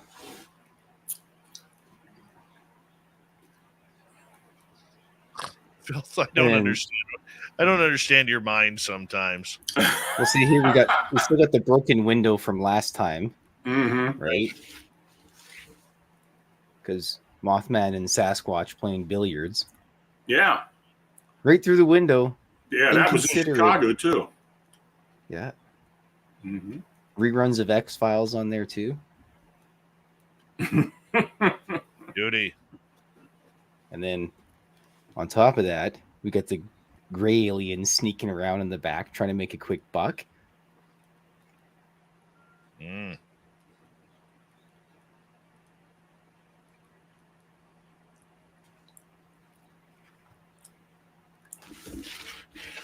And then this guy. Broken window. There's a Nightcrawler there as well. Yeah, it's like a Nightcrawler and a crawler humanoid. It's a Mr. Black. Oh, it's Men in Black. He's always got the nice velvet tie, and the brim around his hat's got the nice velvet. He's got the little card in there. So if he stops by your house, he can just grab the card and give you the card and be like, "Don't talk," and it just says, "Don't talk about anything" or something to that effect. You know. Yeah, keep quiet. You didn't see anything. Yeah. It was all swamp gas. That is true. That is true. When in doubt, swamp gas. That's one guy I wish I had had an opportunity to talk with one point. J. Allen Hynek. I wish I had an opportunity to talk to him at one point. Me too. Me too. Yeah. That guy, I think, would have been very interesting to talk to. I really enjoy talking to ufologists, but the guys who've been doing this for so long,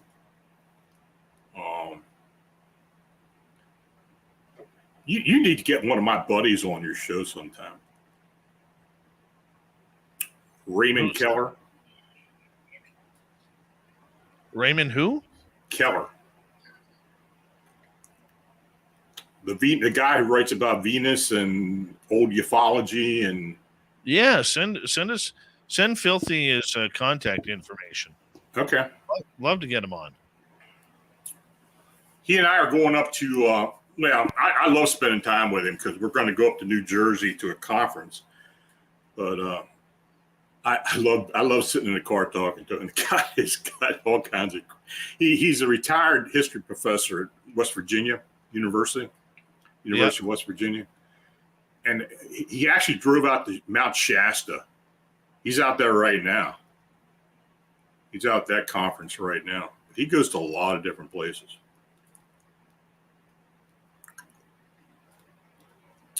Yeah, he'd be. I think you'd enjoy having him on there.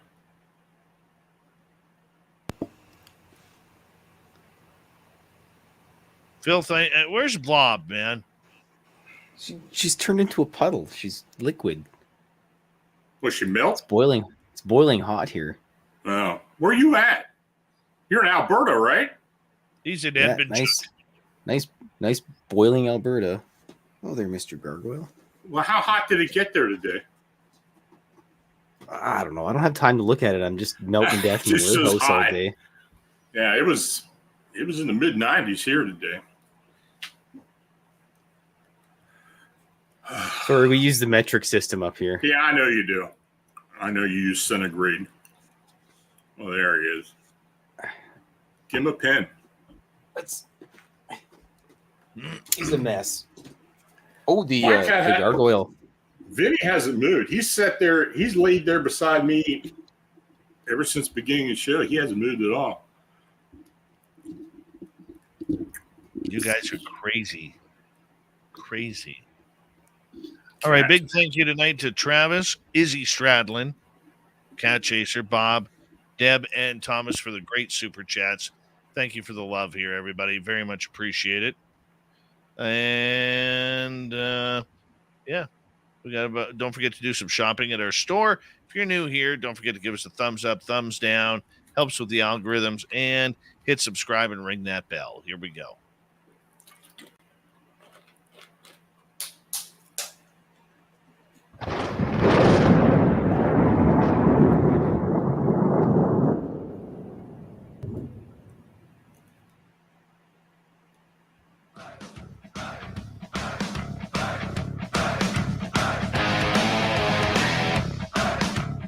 We pass the halfway point of Spaced Out Radio tonight. Good to have you with us. My name is Dave Scott, as we talk monsters all night long with Lon Strickler. Reminder to all of you that if you've missed portions of this show or others, check out our free archives by going to youtube.com/Spaced Out Radio. Do old Davey the favor, hit that subscribe button. Our website is spacedoutradio.com. We have a plethora of features for you. Rock out to Bumblefoot, read the Newswire, check out our swag. Follow us on Twitter at Spaced Out Radio, Instagram at Spaced Out Radio Show, and on TikTok at Spaced Out Radio. Here we go. Final time tonight on Strange Days with our main man, Lon Strickler. And he's from phantomsandmonsters.com, where you can find all of his really cool books. Lon, thank you so much for being here. Thanks for having me, Dave. Not a problem. Not a problem. We like a good fellow like you around here every now and again. You know, it just tantalizes our day. Tantalizes. Lon, out of all the monsters that people usually encounter during this, going into the summer season here, what are some of the stranger creatures that you hear of at this time of year? Is it the puckwudgies? Is it the little people? Is it gnomes? Is it fairies? What do you think it is? We will normally get more sightings if you talk about the fae or little people during the summer months because people are out. People are out walking around the woods or someplace where they normally would be, and yeah, we will get an occasional one from normally from the east. Most of the sightings that I have received over the years have been in the eastern part of the United States, but yeah, we can get a lot of them from but in the summertime, yeah, absolutely. People are out in the summertime. It can be anything, but yeah, I think more the little people sightings come around that time. You get a lot of reports still about the old-fashioned creatures, if we can call them that, vampires or werewolves. Yeah, I get some werewolf sightings. Not as many vampire sightings. They're normally older sightings or something that's been handed down from somebody, or that's somebody from New Orleans. And I get a few things out of New Orleans sometimes. I can get almost anything from that place. I know a few people who live down there, and boy, some of the stories I've gotten out of them over the years have been pretty bizarre. But as werewolves, every once in a while somebody will say, yeah, I saw this thing. It had been a werewolf. Sometimes they'll have clothing on them, and they look more human than dog, but than canine, but they do have canine aspects to them. Occasionally I'll get one. Okay. I can't say I've ever run across one, but I don't know what people are seeing, but are they looking at a dog man? Are they looking at a probably? Yeah, they're probably looking at some type of cryptid canine that, maybe a lot of times I think it turns out there's just a weird looking dog. I mean, or an oversized dog or something that just doesn't look right. It's got some type of abnormality to it or such. But I think people that will say something. Oh, I saw a werewolf. Well, it's normally an upright canine or some other cryptid canine that they're just saying is a werewolf because that's something they grew up with. Werewolf. They didn't grow up with Dogman. I think there's a lot of people out there that had never even heard the term Dogman. So yeah, it's a werewolf, and they saw it.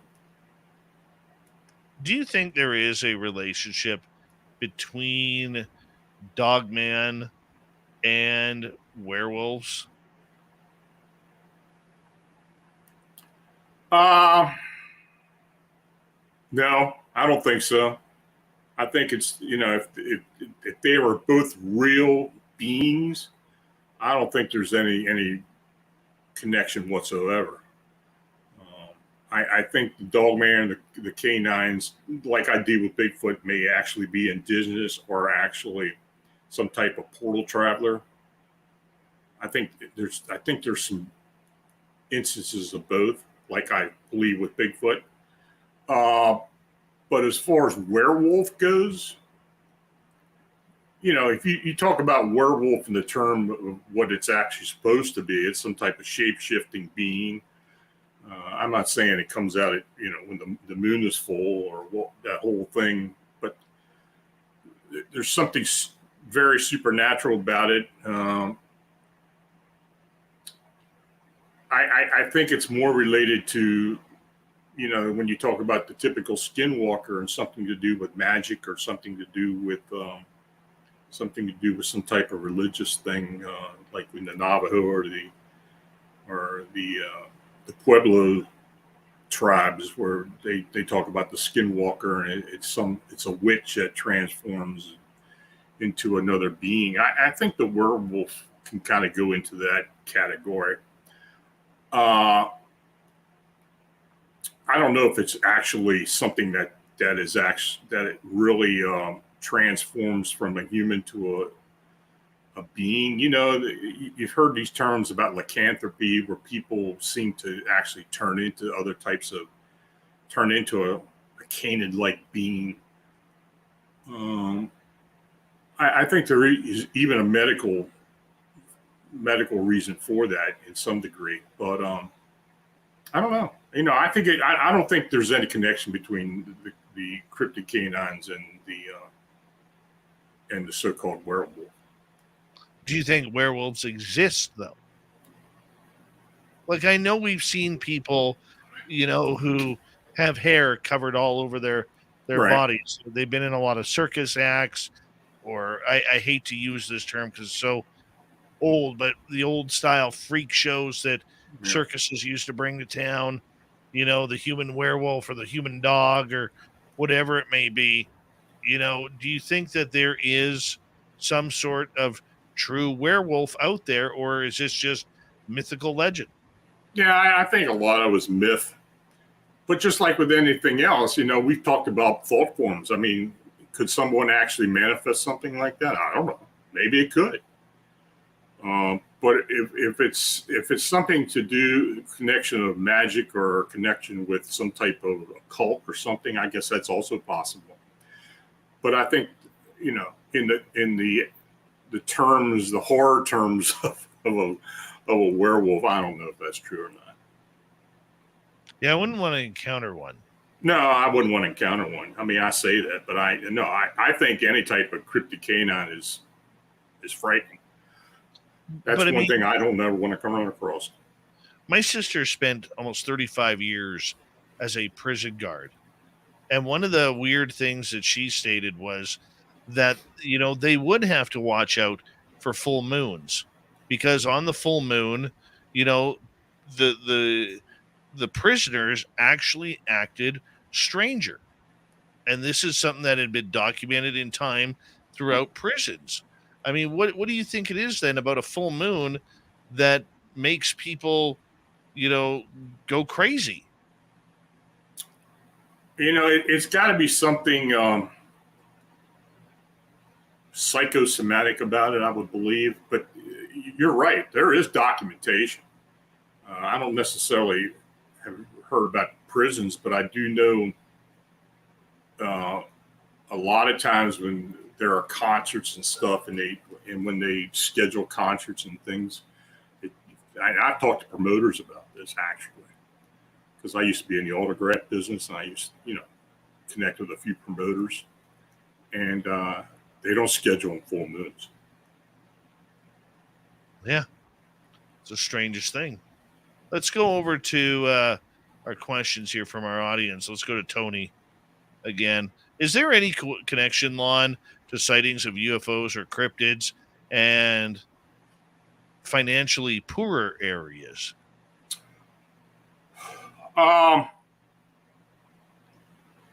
I do believe there is a connection between UFO activity, possibly alien, and cryptids. There have been some cases where that has actually been said to have occurred. Here in Pennsylvania, there have been at least one famous case, maybe two of them actually, but Presque Isle and out at Chestnut Ridge, there's been a couple. I think there is something to it. Now, why that connection exists, I don't know. I mean, when you're talking UFOs, are you talking about craft or are you talking about orbs? Because a lot of the Bigfoot sightings that we have gotten in recent years, there's a lot of orb activity connected with them. I've had investigators say that they got a report on a case. They go to the location and they were seeing orbs around the location a couple of days later. I think there is a connection. Now, why that is something opening up? Is it portal travel and they kind of connected somehow? That may be possible.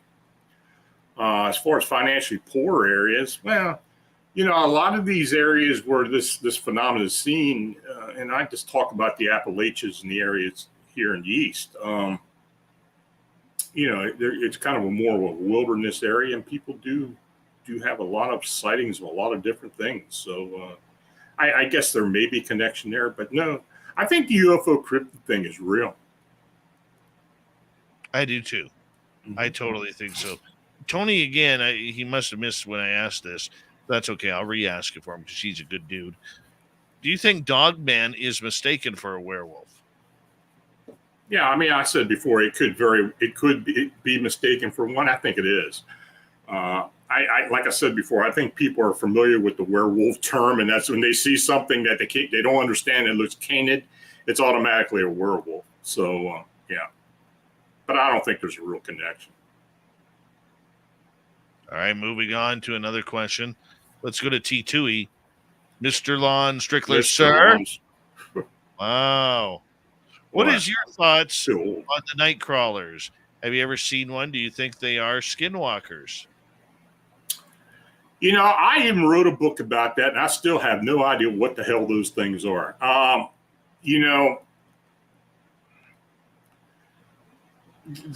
unusual thing about the crawlers, even the pale crawlers, the humanoid crawlers, even the night crawlers that people call those things, the Fresno crawlers, even Slender Man, if you want to call that, even though that's a meme. I think a lot of these could very well be memes.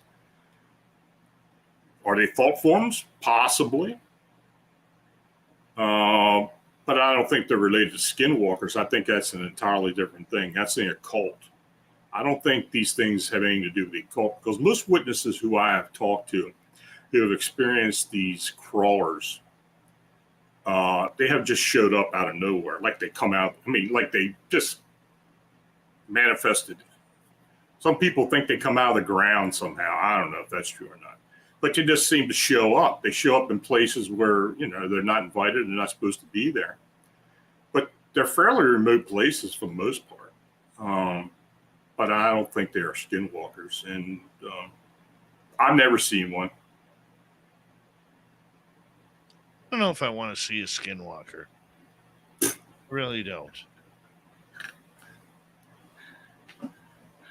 You might see one, not even know it. They're not always in the form of a canid. Yeah, that's the cryptid huntress right there. She's our resident skinwalker. Right there on Spaced Out Radio Saturdays and Sundays. Oh, that's Jennifer. Yes. That's Jennifer? Yeah. Yes, Jessica Jones. Jessica. I'm sorry. Yes, Jessica. I'm sorry. Mm-hmm. I saw the picture, but she was out hunting skinwalkers this past weekend. So they didn't find any, Didn't find any. but no, they found some other weird stuff there, which I got to get all the details in regards to it. But the idea though that these night crawlers are out there, have they been seen anywhere else outside of the West Coast? Oh yeah, yeah. There have been several in Europe that have been seen. Some even photographed and videoed. You know, yep, there have been. I get a case once in a while here in Pennsylvania, here in the East Coast. You know, if my book is Mean Humanoids, I have a lot of cases, a lot of reports in there of these crawlers. If you go there and look, if you read it, it's from all over the place. It's worldwide. So for people who don't know what a crawler is, maybe explain that for them so our radio audience gets it. Yeah, the description for the most part is like a adult human-sized being that's very gangly looking. It's usually very pale in color, hairless, can have very small facial features. Sometimes it doesn't even have facial features, but the arms are thin. Sometimes it's got very long fingers, very long toes, but there seems to be no musculature to it at all. You know, even the way people describe it, it doesn't seem like it would have enough to even stand on 2 feet. But many times, yeah, it does stand on 2 feet, even though many times it's seen on all fours. Yeah, that's what, for the most part, that's what the description is. And the funny part about it is, if you want a more clearer description, I would say imagine a pair of MC Hammer pants walking on their own. Yeah, well, that's the Fresno crawler. Those things, I don't know what the hell those things are. You know, the crawlers that most people do describe are just like I don't know how you would even say it. You know, talk about Slender Man and something smaller than Slender Man without the suit. That would be a crawler. But a lot of times they're on all fours. I had a series of sightings out in the Sierra Nevadas. I wrote about it, where people were calling I forget what they were even calling them. I don't even know what's on my mind. But anyway, it's a lot of in fact, I had the Rangers even tell me about it. Penelope, that's what they called it. The Penelope sightings. There were about 4 or 5 sightings that were reported to me, but I had talked to several of the Rangers out there, and they told me, yeah, people are seeing these things. I mean, we haven't seen them, but they talk about it, and for some reason, somebody gave it the name of a Penelope. Don't know. I don't even know where the name came from, but it's a big thing out there. So, yeah, no kidding. No kidding. All right, let's go to another question from Tony. Lon, do you have reports of owls in conjunction with UFOs? well, the next time I come on here, I'll have Dave remind me to talk about the owls and the UFO and possible alien connection, personal connection. I don't know if there's any connection with the UFOs and owls, but I believe there is a very strong alien, otherworldly connection with owls, that they manifest as owls, show themselves as owls. I believe they are a harbinger of some type.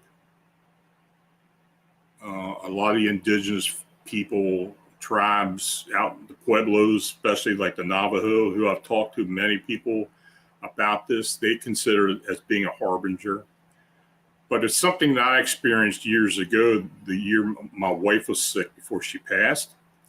And I was seeing references to owls. I was even telling Team about it. Butch and I talked about it a lot. And when she passed, they stopped. It was almost like they were telling me something. But yeah, you know, I think the owl thing, I don't know what it is. You're familiar with Mike Cleland. He had written about this, and Mike and I have talked about this as well. And I know he had the same experiences with these owls, references to owls, seeing owls, and he believes there's an alien connection. And I believe it is too. I think I even had some encounters with these tall grays at some point during this time and after, where I think there was a connection. And but if you want to talk about the next time, we'll talk about it. Well, we got 4 minutes to go here. Well, I can't get it all in then. Well, give us a little tease. Give us the famous Lon Strickler tease on that. Well, my wife got sick in January of 2015, and for whatever reason, I just started seeing these owls. I was seeing references to owls. I had people sending me owls, little sculptures and stuff of owls. It was bizarre. I kept telling Butch, I said, it got to the point where I'd call Butch, or Butch would call me. He said, well, did you see it get an owl again today? No. Or yes. I was seeing owls. I was getting references to owls. Well, anyway, at the end, the night my wife passed away, my son and I had come home from the hospital. And outside my apartment, there was an owl up in the tree. Never seen an owl up in the tree in front of my apartment, ever. And he was up there hooting and hollering, and he was going crazy. And it was just really loud. And when I went inside the apartment, I heard it. For about an hour, because we had just come home from the hospital. She was in intensive care. And then the owl stopped. And then I got a phone call. And it was the hospital telling me my wife had passed. Oh, goodness. Yeah, and I think there was a real connection there. And I had an encounter. I had 2 encounters before that during that year at home. And then I believe I experienced an abduction after she had passed. And it's weird because my wife never did like me talking about aliens and such. I don't know what it was. She didn't like me working with people that had abductions and all. And she didn't want me to write the book I did, the Alien Disclosure book. She didn't want me writing it. I didn't write it until after she passed. But there was something about the whole thing that she felt bad about. And I kind of kept it under wraps. I did work with people. I did write about it, on the blog and all, but I was going to write a book. I had a whole lot of reports and references and clients and stuff I had worked with, but no, I didn't do it until after she passed away. Oh, goodness. With 1 minute and 90 seconds to go here before we have to say goodnight to the Lon Strickler from phantomsandmonsters.com. Lon, we always love it when you are here. You make us so much better with your knowledge and your reports. Thank you for coming on the show again. Do us a favor. Tell everybody where they can find your books, your podcast, your YouTube channel, your website. Well, the website is Phantoms and Monsters at phantomsandmonsters.com. The books can be found on Amazon. Just search my name, Lon Strickler. They'll come up. We have on YouTube, I have Phantoms and Monsters Radio, where I do, I occasionally have a guest, but it's mostly actually discussing reports now. And also the Phantoms and Monsters Fortean research team, people I've been working with for years now, and many of them have been involved with this thing in Chicago. And we got a lot of people nationwide. So anytime a case comes up where we can get boots on the ground, get people interviewed and someone out there to take a look at it, that's what we try to do, because we're like everybody else. We're searching for answers. It's always the case, isn't it? Search for answers. Lon Strickler, thank you again for coming on Spaced Out Radio. We will talk to you at the end of July, my friend. Okay. phantomsandmonsters.com from Lon the Man Strickler. He'll be back. Coming up next, Steve Stockton has another spooky story with us. The little Timmy Senor brings us in the UFO report. We'll be right back with hour number 3.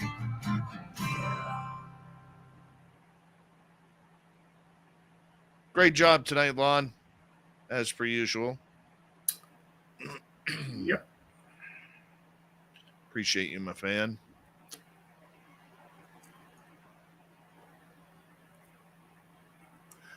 Oh boy. Time for you to get some sleep. Yeah, I just took a gummy. I still got a little bit of pain from the surgeries yet, but I've been using these THC gummies, and they kind of help a little bit. Make me sleep though. That's good. Oh, Tell Steve I said hi. I will, buddy. You take I'll care. get Okay? Yeah, I'll get you. I'll get you Ray's information. I'll text it to you. Appreciate it. Okay. Good See night. you soon. Good night. All right, Lon Strickler, everybody. I will be right back. Bear with me.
Hello, I'm Dave.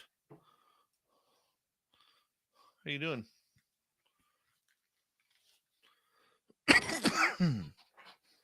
Sorry, that was probably loud in your ears.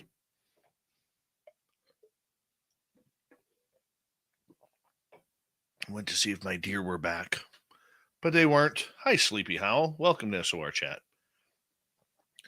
What about Larry McGuire? What about Larry McGuire? Thomas Rock, how you doing?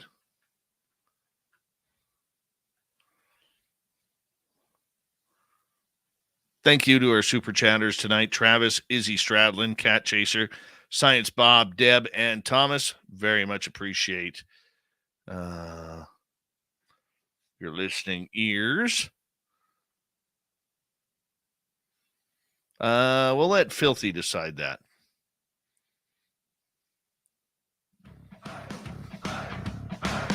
Would you like to connect with us? Head to spacedoutradio.com for all your latest show info.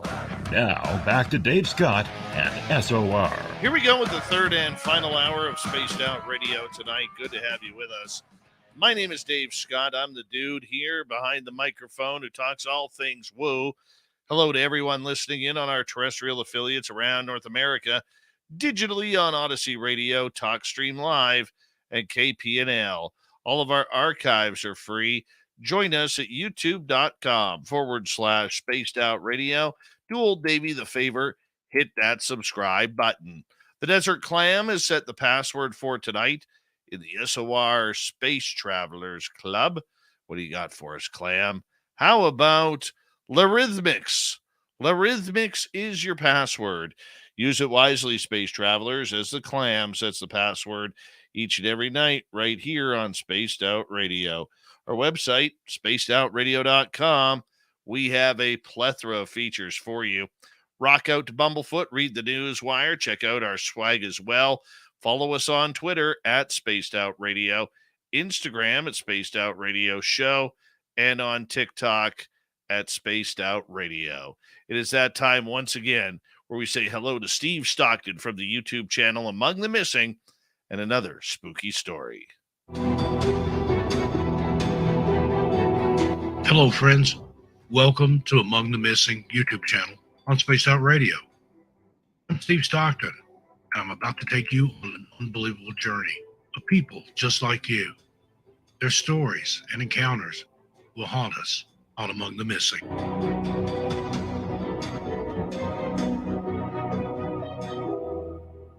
In 2004, in South Africa's mother city, Cape Town, a guest house owner, his family, and several guests were woken in the middle of the night after a dinner party to the sound of a car engine revving extremely loudly in the driveway, followed by a great crashing, thudding sound. They initially thought it was an attempted theft, so the occupants of the property bolted outside and someone made a call to the police. The area where the car was parked was well lit, and it was quickly figured out that there was no one in the vehicle, which was a small French-manufactured stick-shift hatchback. The owner, Ian Scheidekat, was still in possession of the key, and there was no damage to indicate an attempted theft. Just a few moments after everyone started gathering outside, the car's engine roared to life again and began revving as if someone or something had a foot on the gas pedal. More bizarrely, it suddenly leaped backward with some force, twice. The owner, his family, and guests of the accommodation establishment, 7 people at this point, couldn't believe what they were witnessing. The engine then fell silent, and everyone started discussing plausible explanations for what they'd just seen from a distance. No one had any plausible explanations. At this point, 2 police officers arrived at what they believed was the scene of an attempted vehicle theft. Struggling to comprehend the events being described and no doubt looking for signs of intoxication, proof suddenly appeared in the form of the car's engine coming to life once more. All witnesses described the distinct pattern of revving as if someone were gunning the gas pedal. The car then jumped straight backward into a hibiscus tree, and the activity stopped permanently. Afterwards, it was discovered that there had been no interference with the vehicle's ignition, and the parking brake had been engaged the whole time. The officer's baffling police report and witness accounts quickly gripped national media, and the guest homeowner was invited to speak on radio. The attention the story gathered was so widespread that an exorcist from the United States made contact and offered his services. Representatives of Renault, South Africa, the vehicle manufacturer, were called on to explain the car's behavior. One of these theories was that all 9 witnesses had been intoxicated, presumably including the police officers. A service advisor explained that the events were technically impossible, as the stick shift was not in gear, the parking brake was engaged, the ignition was never switched on, and there was no manual pressing of the gas pedal. One of several, sometimes conflicting, expert explanations was accepted by the general public, who remained convinced that something beyond their realm took the wheel that night. What do you think?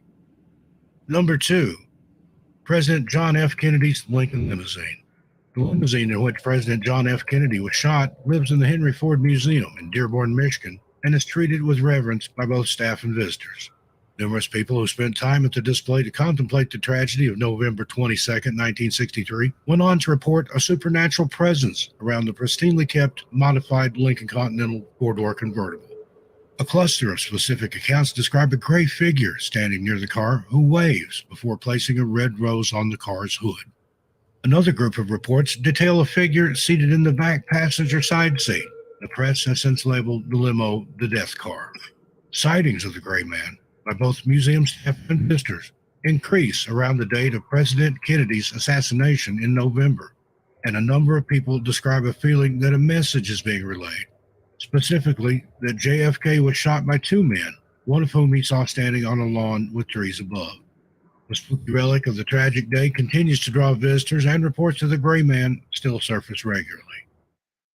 And thank you to Steve Stockton for coming on in for another exciting episode of Among the Missing. If you want more just like that, head on over to his YouTube channel, hit subscribe. Channel's only like 7 months old, already has 85,500 subscribers. So thank you to our Spaced Out Radio listeners who've gone on over there and click subscribe for his great spooky stories of everything from hauntings to cryptids to missing people and UFOs, everything in between. It's been absolutely great. From the mountains of the missing to our good friend here, little Tibby Senor, it is time for the UFO report with our resident Tidbit. Nobody's gonna know. They're gonna know.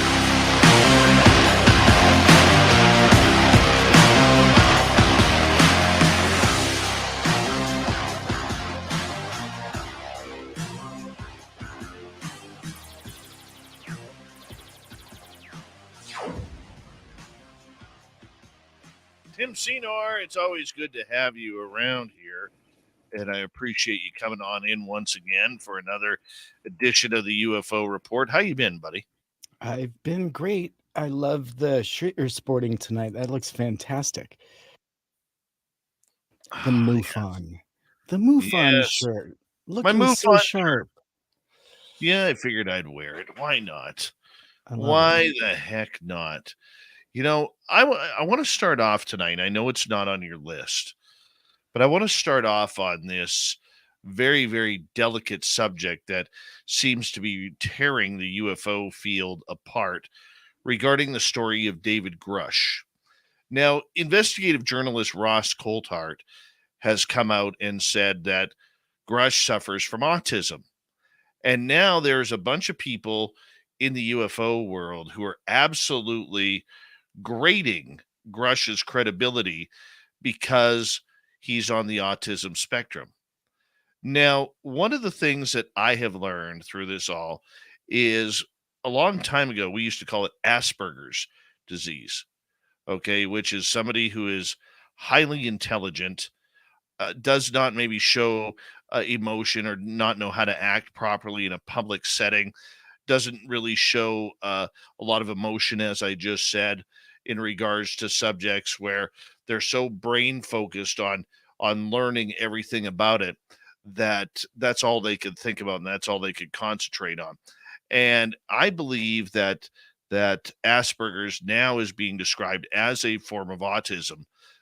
So that is something that I have learned about David Grush. And I really do believe that the UFO community really needs to have, many members need to have a good shaking over thinking that somebody with autism, high functioning autism, would have troubles being in the position that he was. What's your thoughts on this, Tim? Oh, I think this is a non-issue.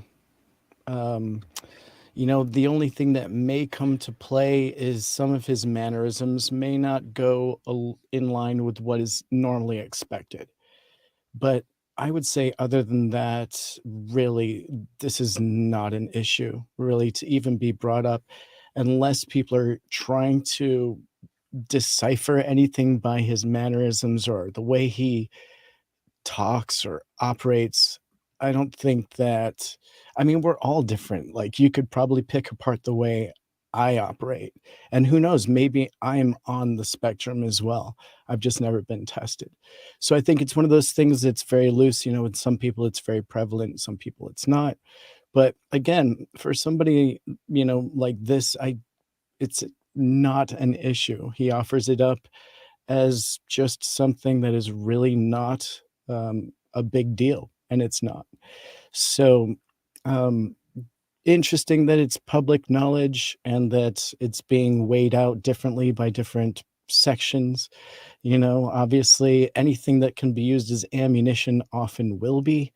And so it's going to be one of those things. To me, like I said very briefly in my first opinion on this, is it's a non-issue. And I agree with you on the fact that it is, and it should be recognized as a non-issue of his performance. And I 100% agree.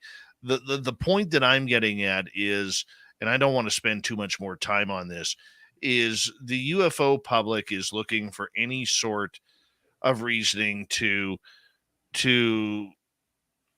make him disingenuine towards the message that he brought regarding UFOs, which I think is very bombshell dropping, including, look at my reaction that I had when he mentioned finally that we have the pilots of the craft. Okay. And there was a lot of people complaining, like, there's no emotion in this guy. There's no, he's talking so matter of fact, it's got to be fake. Yet people in the UFO community are absolutely in love with or adore aviation historian Michael Schratt. And Michael Schratt also suffers from Asperger's. Okay. Michael is a pilot. He works a high-end defense job. Okay. He's written numerous books. His research is perfect. But if you're with Michael, one of the difficulties he has is being in public places. But when he's researching, or whether he's giving a speech, he's bang on, man. Absolutely bang on. And total focus. And you talk to Jim Goodall about Michael Schratt, he'll tell you that Michael Schratt is one of the greatest researchers this field has ever seen. Yet suffers from Asperger's. And it's the same as David Grush. So if people actually did their homework on what Asperger's is about and where it falls in the autism spectrum, Tim, I 100% agree with you that this is a non-issue. Not a disadvantage. Yeah. It's not a disadvantage. If anything, it's a major advantage. Potentially. To take him more seriously in what he's saying. Yeah, and before we shift off of this topic, I'm glad that you brought this up, because it triggered a question that has lingered for me, that Leslie Kean and some of the bigger media that has talked about this have skipped over the bodies and claimed even if they were told about it in an interview, they would have excluded that subject. Now, is that reporting? I'm questioning that, because Dave, I know you, even if it's hard to deliver, you report every aspect of a story. I'm wondering why some of the people in this have dropped that aspect and focused on the nuts and bolts. What are your thoughts? See, they're going by an agenda. That agenda is many of the mainstream media, like the New York Post, the New York Times, Washington Post, and many other the big newspapers that they are trying to get into. They don't want to hear about the little green men. They think that's where the story blows itself up. However, I think it's the most important part. The To the Stars Academy, when they came out, they really wanted to separate UFOs from aliens and extraterrestrials. This is where we came up with, well, you know, we don't know if it's Russia. We don't know if it's China, although we're pretty sure this technology is not of this earth. Remember the famous quote by fighter pilot David Fravor, okay, where he said, what I saw was not of this earth. Okay. And they wanted to separate it because they didn't think anybody in the mainstream would take this story seriously if we all of a sudden came out hard with aliens, alien abduction, hybrid children, and everything that would go along with that. So when David Grush came out with it in his speech, that was the time for us to bring the news. And why more people outside of us haven't focused on that, Tim. And I've listened to a lot of podcasts. I don't usually get time, but this Grush thing has really interested me. And even when people are talking about him, they're not talking about the pilots. Who flew them? When he sat there and said, we have the pilots, I went, oh, I mean, I contacted you right away because I was like, oh my God, this is the story. And the fact that he said we have crash retrievals of craft that have been basically ripped apart upon impact, and we also have fully intact craft. How did we get those fully intact craft? Did they blow a transmission on landing? You know, I mean, I've seen cars break down in weirder senses where they all of a sudden don't start anymore. Is that what we're talking about? If so, that means you have live pilots. That's right. And if you have a crash where it's debris, you have dead pilots or injured pilots. So if you have a craft intact and it's not working or running for whatever reason, where's the pilots? Or was there a trade? Right. That's deep. That's deep, and it's all potential. And nobody's talking about it except us. Well, I'll tell you what. Need to Know with Cold Heart and Zabel did a recent update, and I believe it was even today, where they released just a very short clip of their interview that they did before the published news publication that they made at the time. So there was actually a shorter version that they did as a practice run. And in that new version, we see this question being asked. And when he was responding to whether there were bodies, his head was nodding in confirmation before the question was even confirmed as delivered. He was already nodding that, yes, we have the bodies. And that part of that conversation is hugely impactful. And the fact is this is just the snippet we have of the other version of this interview, which may just show some of the other, outlying aspects of this that we still have questions about. But what we saw today was more confirmation that this is the truth, and more confirmation that, yeah, craft and bodies. And I agree with you 100%. That needs to be the conversation. It has to be. It has to be the conference. Look, these things are not flying themselves. Whether they're drones, something or someone is flying them. And if they're not drones, they have pilots. Where are the pilots? Yeah. And it may be hard to talk about, but you can't pick and choose aspects of a story when you're being delivered information as a real reporter, in my opinion only. I find that incredibly frustrating to only receive part of the information when the reporter received all of it. That is, you know, that's picking and cherry picking, I guess, for a news story. And I have a hard time with that. And so, yes, this is a hard topic, but it needs to be talked about. It was delivered publicly. And there's a lot of follow up questions that can be asked around that. Well, Marco Rubio was asked about this earlier on News Nation. And just like we said, that it really confirmed what our sources have said, that there's about another 8 to 10, just like David Grush, that are ready to come out. And I don't know if you have that on your list yet or not for this. Do you? Do you I want to get into don't. I Okay, don't. we got 3 minutes, so we can get into this then. So Please. basically, what he stated was that David Grush is not the only UFO whistleblower to come forward.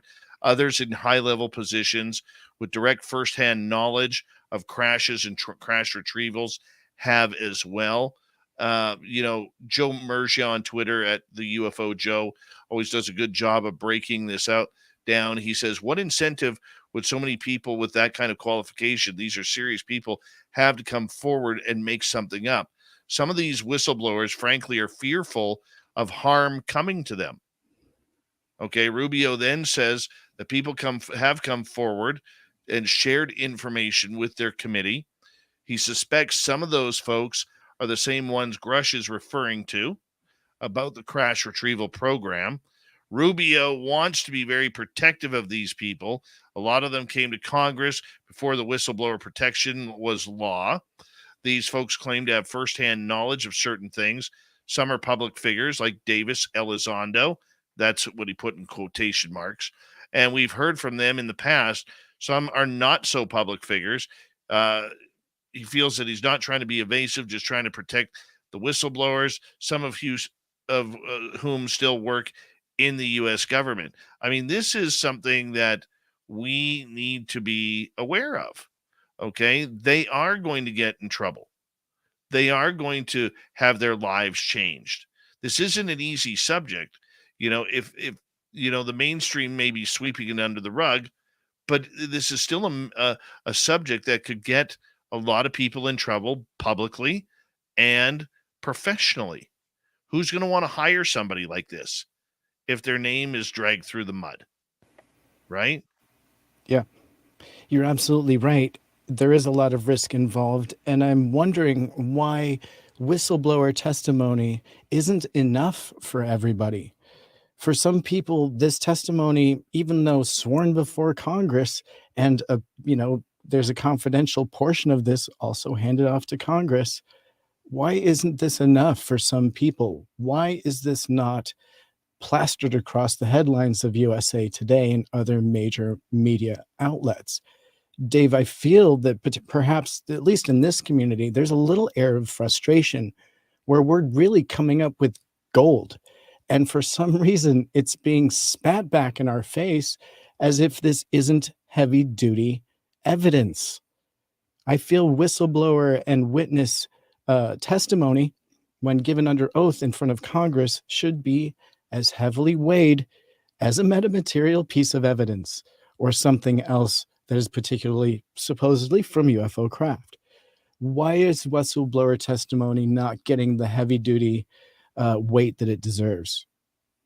And I agree with you. And on that note, we are going to take a break here at the bottom of the hour on the UFO Report with our main man, Little Timmy Senor, the resident Timbit. And we are going to get into next. Senate Intelligence Committee proposes amnesty to defense contractors for disclosure. That's going to be interesting when we return on the UFO Report with Spaced Out Radio.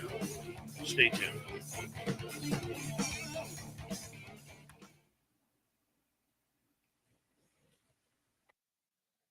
One second here.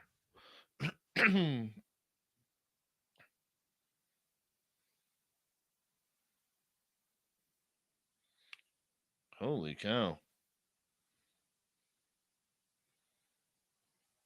I just got a text message from the gentleman who sent me the photos. They found footprints in front of their house at 19.5 inches. Wow. Wow. Are you talking are you giving any more of the details away at this point? I'll read the text message. I'm not going to mention the person's name. He goes, "Oh, well, hi Anthony. How you doing?" That's all I'll say. He's watching as we do this. So excellent. Yeah, he says the prints are greasy, white gray goo. Daughter has some on a Q-tip. Found some smeared prints on the front window of my house, along with footprints, the largest 19.5 inches. Oh my God, I want to cast one of those. That could be anyone we know. I'm just kidding. Yeah, that's random guy's feet right there. Especially when I heard the white slime, I was like, "Oh, that's random guy. That's random guy. There, yeah. Total random guy." And before everyone worries that all we're talking is politics, I have alien artifacts and space signals on the forefront, so it's not politics heavy tonight. Don't worry. Aaron Baca says he didn't show any evidence he failed. No, he didn't fail. How did he fail? What's evidence? He turned over his evidence to Congress, doing what he was supposed to do as per his position. Okay. Then what he did was he relayed that message to the public on what he did. Now, those documents that are classified, if he brings them out, he goes to jail. I'm not sure where the misunderstanding is that. Go to jail or let UFO Twitter have the articles and the evidence. Go to jail, evidence for UFO Twitter. See, that's and I'm not saying Aaron Baca is wrong here, okay? But this is where we as ufology are failing because we don't see the evidence, therefore it's garbage. It's just a story. And that's where, I'll give you an example. I'm not going to say who I was talking to earlier today. Okay, I was talking to a major researcher today. We were talking about the Canadian stuff. And it's the little tips like learning David Grush has spoken to the Canadian government more than twice.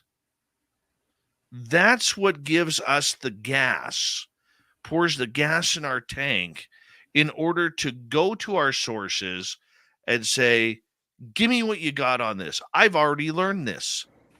Give me what you got. Okay. We can't, if you guys want, and I realize most understand it, and trust me, I understand the frustration of people like Aaron. Okay. I get that.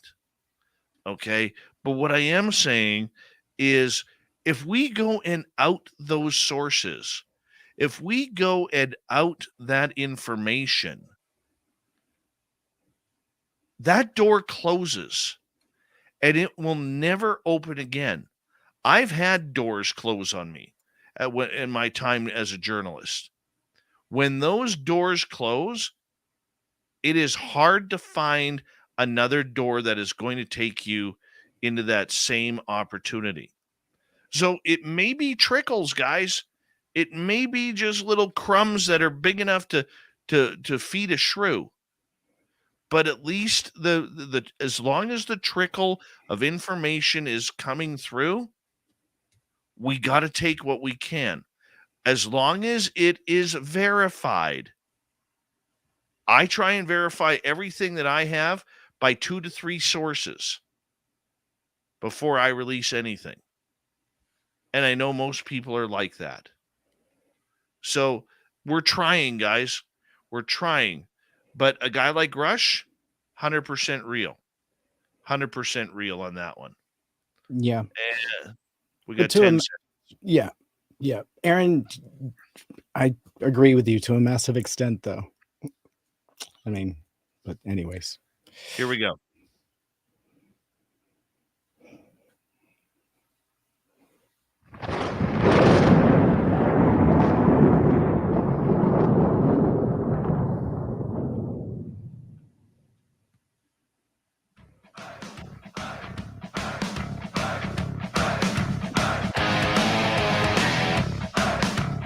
We rounded third. We're heading for home tonight on Spaced Out Radio. Good to have you with us. Dave Scott is my name. Hanging on out, talking some UFOs with all of you. That's what makes life fun, isn't it? Yeah, all right. Reminder that if you've missed most of this show or others, check out our free archives. Go to youtube.com/Spaced Out Radio. Do old Davey the favor, hit that subscribe button. Our website, spacedoutradio.com. We have a plethora of features for you. Rock out to Bumblefoot, read the Newswire, check out our swag. Follow us on Twitter at Spaced Out Radio, Instagram at Spaced Out Radio Show, and on TikTok at Spaced Out Radio. Here we go. Tim Senor, the UFO report. Amnesty for private companies who may have some woo toys? What's going on here, Tim? That's right. The Senate Intelligence Committee proposes an amnesty to defense contractors for disclosure of non-Earth origin or exotic materials in approved UFO language. And so this new article coming from Liberation Times, written by Christopher Sharp, the Senate Intelligence Committee has unanimously approved its new Intelligence Authorization Act for 2024, which contains extraordinary UAP provisions.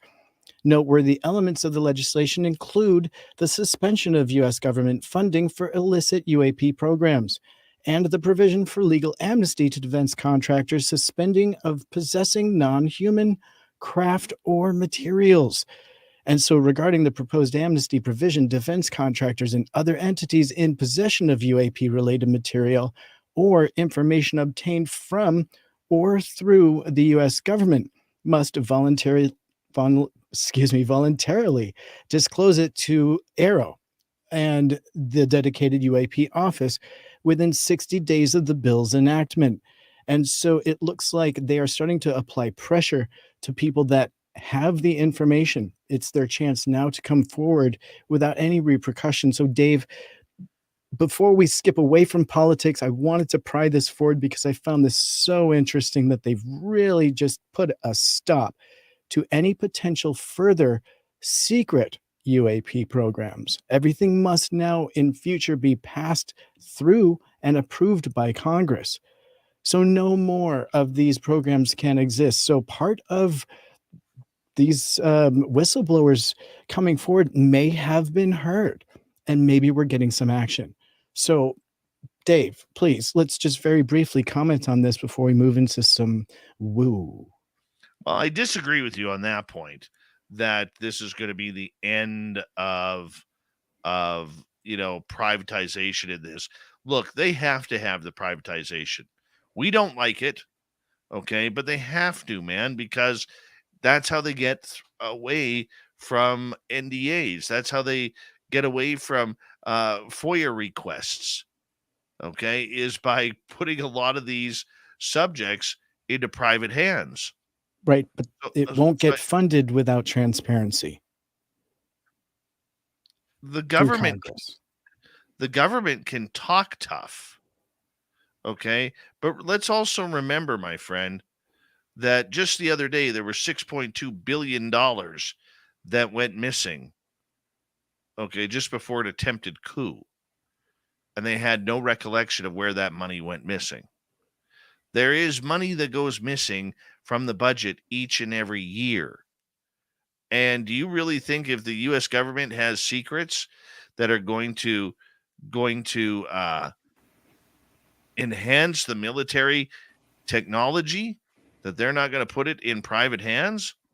Be damned if they aren't. Of course they're going to. So I do disagree with that. I think that's politicians talking tough. Yep, you might be right. You might be right. Let's dive into alien artifacts.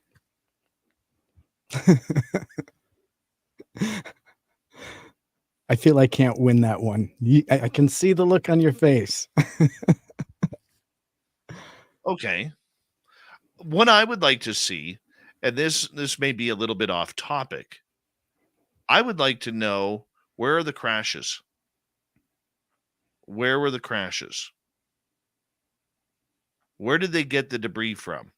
For instance, we know in the 1950s they got one out of Canada in northern Manitoba, apparently right by the Saskatchewan-Manitoba border. Canada got a bunch of debris. The Americans got a bunch of debris, literally came in and stole it, by the way. Literally came in and stole it and said, we're Americans. We can do that. We went, okay, you just step on our land and take it. All right. But I mean, that's part of the agreement. You know what I'm saying? Yeah. But the point that I'm getting at is, where are the crash sites? Right. Well, you know what? I like what is going on with the Vasco team, because recently Beatrice Villarroel gave a presentation at a TED Talk in Zurich, and she asked the question, why should we search for alien artifacts? And the Vasco team is searching for fast flashes from potential alien probes in and around the Earth. And so they're using both old imagery, and they also use new technology that's surveilling the skies. And they're looking quite literally for flashes that could potentially be from alien probes or some kind of other ET artifacts that literally may be in orbit around the Earth. And so again, Beatrice Villarroel from the Vasco team is aggressively searching for stuff on their own. So maybe we don't have to look on the ground. Maybe we can look up for artifacts. Could very well be. Could very well be. But I mean, on the flip side, how many different artifacts are out there? Okay, that we haven't found yet. I mean, look, we send geologists and anthropologists out everywhere trying to find new locations of everything from bones to different types of gravel and everything. We're testing the earth every single day. Wouldn't it be nice to have some of these people working on the UFO field? If we knew where, imagine the university studies that could be done with this by sending some of these young kids on up to a crash site and say, hey, find us the debris. We know the radius of the crash. We know where it was. Let's dig in here and let's see if we can find something that could potentially still be intact. That would be amazing for university study. You know, I think it would be a great topic for the students to get out there, and instead of dinosaur bones, let's find some alien tech. You don't have to tell us about it. Okay? You don't. If you're doing the study for the US government, sign an NDA, but go to these crash sites and let's get some stuff done here. I don't know. Maybe it's too simplistic. I don't know, Tim. No, I love it, but I mean that's happening. I mean, Galileo Project would love to wave the flag right now and say, "Hey, that's exactly what we're doing." It may not look exactly like what you're describing, but that concept is out there, and it needs to be. But I think you're absolutely right that these crashes have happened. If we knew where they were, we could get there and perhaps recover new materials from that as evidence, because that's really what we need. Now, you're saying if there's people out there as whistleblowers and they're pinpointing these as real, we should be able to go to those locations and find some evidence of it to corroborate what the whistleblowers are saying. That makes absolute sense to me. Let's go on to topic number 3 because we only have about 12 minutes left. Yeah. So the astronomers, astronomers detect unprecedented space signals. So researchers speculate that a mysterious celestial body is sending signals to Earth at regular intervals, raising questions about extraterrestrial contact.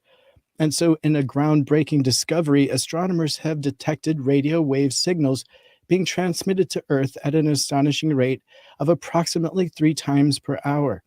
This phenomenon, never before observed in space, has sparked speculation among researchers that it could potentially be a deliberate attempt by unidentified extraterrestrial beings to establish contact with humanity.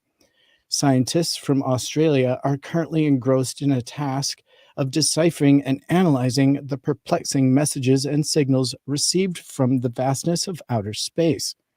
They strongly believe that these transmissions may be an attempt by extraterrestrial life forms residing on distant planets to initiate communication with our species.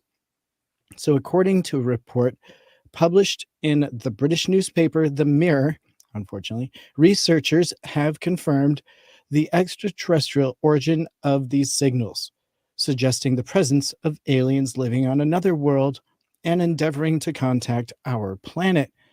The report also states that the unidentified object has been transmitting messages to our world. So again, it states an unidentified object has been transmitting messages to our world.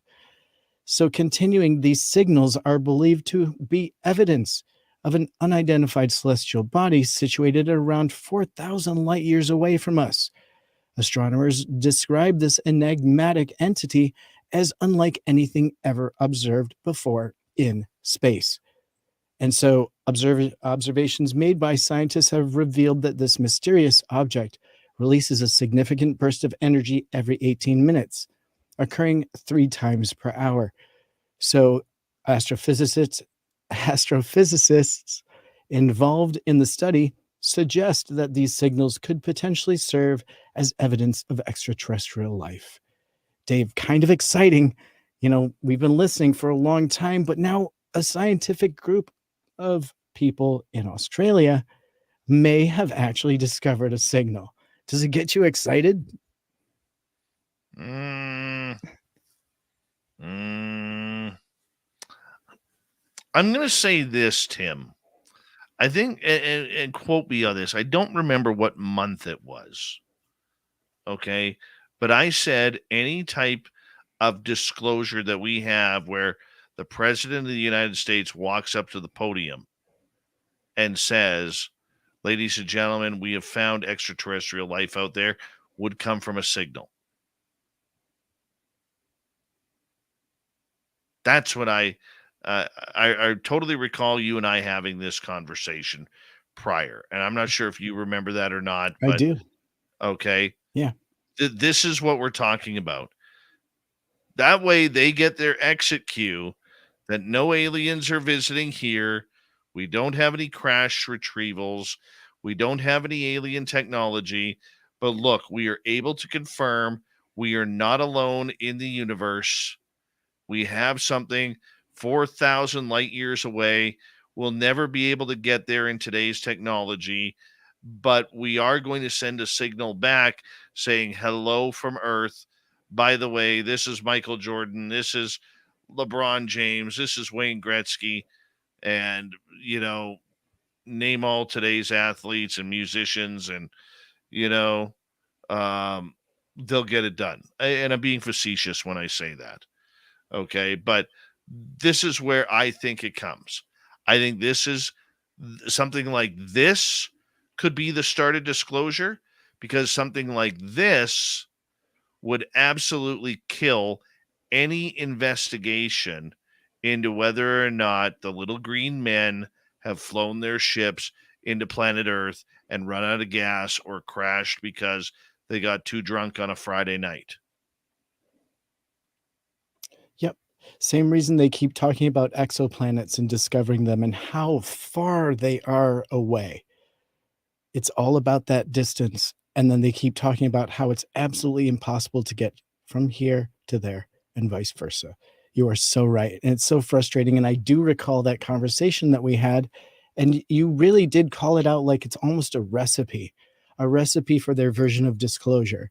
The version that's palatable to everyone, really, and really doesn't disclose anything that's true. And it actually disguises the truth very conveniently, all in one nice, neat little package. And it really numbs us to any potential new information because they keep reinstating that distance Yeah. 4,000 light years away. So I don't know how long it would take for one of our craft to get, or one of our signals to get 4,000 light years away. I'm not a scientist. I'm not a mathematician. Okay. But I'm going to say that it gives the government 50 to 100 years minimum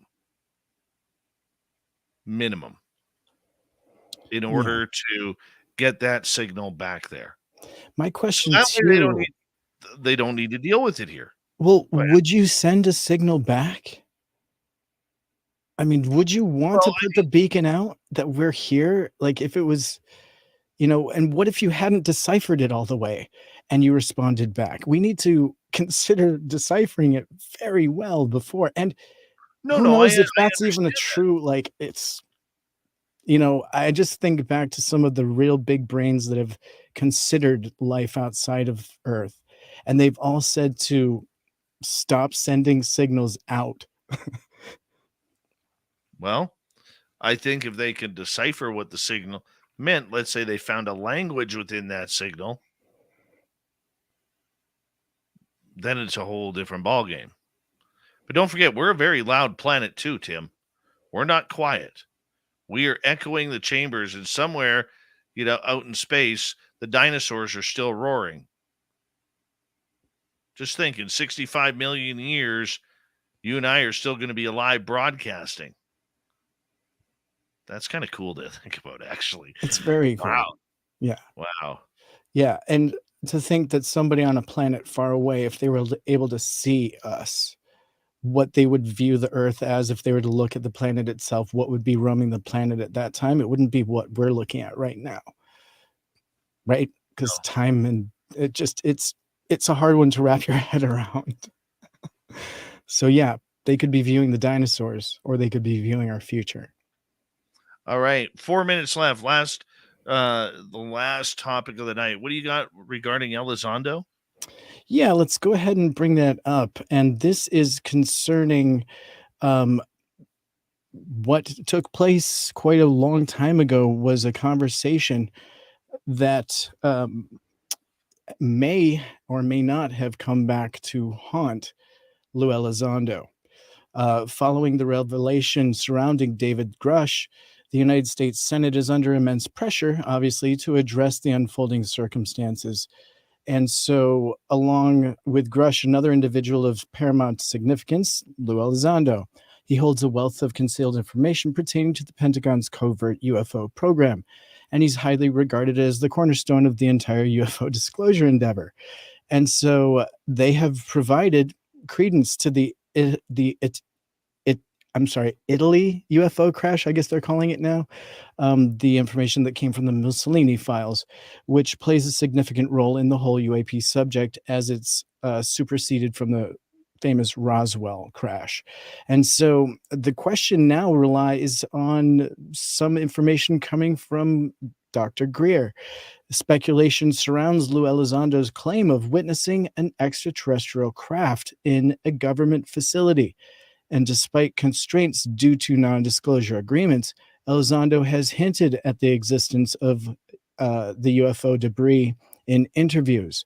He's emphasized the importance of collecting evidence and including material science analysis to discern engineered or natural origins. But in a blog post from May 2021, UFO researcher Joe Murgia discusses the possibility that Elizondo may have witnessed an extraterrestrial craft in a government facility. And Murgia continues to highlight in the interview where Dr. Stephen Greer shares information from Daniel Sheehan, stating that Elizondo had informed him about personally encountering an actual extraterrestrial vehicle stored in a facility. And so this revelation aligns with Elizondo's previous statements on the matter.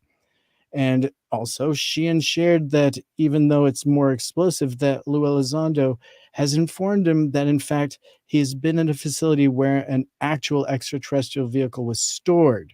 And why is that important? Well, because he's all over the news. And so, this is according to Dr. Greer, it's important. And so this is kind of not new information, but it's starting to sound like it's being dragged out a little bit more. Maybe he's going to become another whistleblower. But either way, it's pretty big statement. And now we trust Lou's word. He's never lied to us before, right? And so a big statement might have come from Greer, but it's probably happened. He's hinted around it plenty of times. So, Dave, do you have a knee-jerk reaction to this? It's not new news to you, but what do you think, and why is it being brought out again now? Well, I think it's, Elizondo is always going to be in the news for this topic. He's always going to be in the news. He's always going to be part of the story. And I will be honest with you, I have zero proof of this, just a gut feeling. I think that Elizondo has seen a lot more than just a UFO in a building. And I think we are at that point with certain members of these fields. It's just a matter of not whether or not they want to tell the story. But I will 100% feel, in my opinion, Elizondo is an experiencer. I think that he has been, I'll say it, I think he's been face-to-face with aliens. Wouldn't surprise me if he came out one day and said that. Maybe it's in his book. But there's a lot more secrets that he knows that he hasn't told than what the public actually knows of him. And on that note, Tim, we got to say, if you're on our YouTube channel, stick around for some after hours with Random Guy and Tim and myself. If you're on the radio side, unfortunately, we got to say goodnight to you. But we did our best with a great show for you tonight. We got Mr. Ron Bumblefoot Thal rocking in the background with Little Brother is Watching. Bumblefoot is the official music of Spaced Out Radio, rocking us in and out of every single show. Get your horns up for the guitar god himself. Special thanks to everybody listening in at work, at home, in your cars, wherever you may be. Thank you to everyone in our YouTube chat tonight.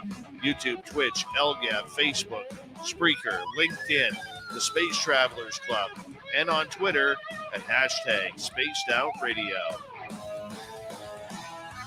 I know you're out there somewhere.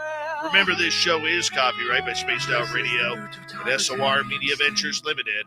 Thank you so much for choosing to share your evening with us, because together, my friends, we're watching.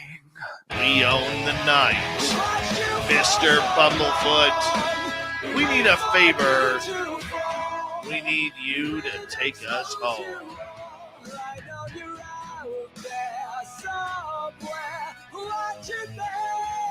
Yes, the Woo train has docked for the night.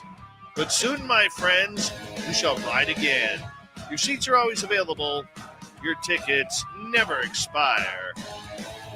And if you want to bring a friend, we got room for them too. Good night.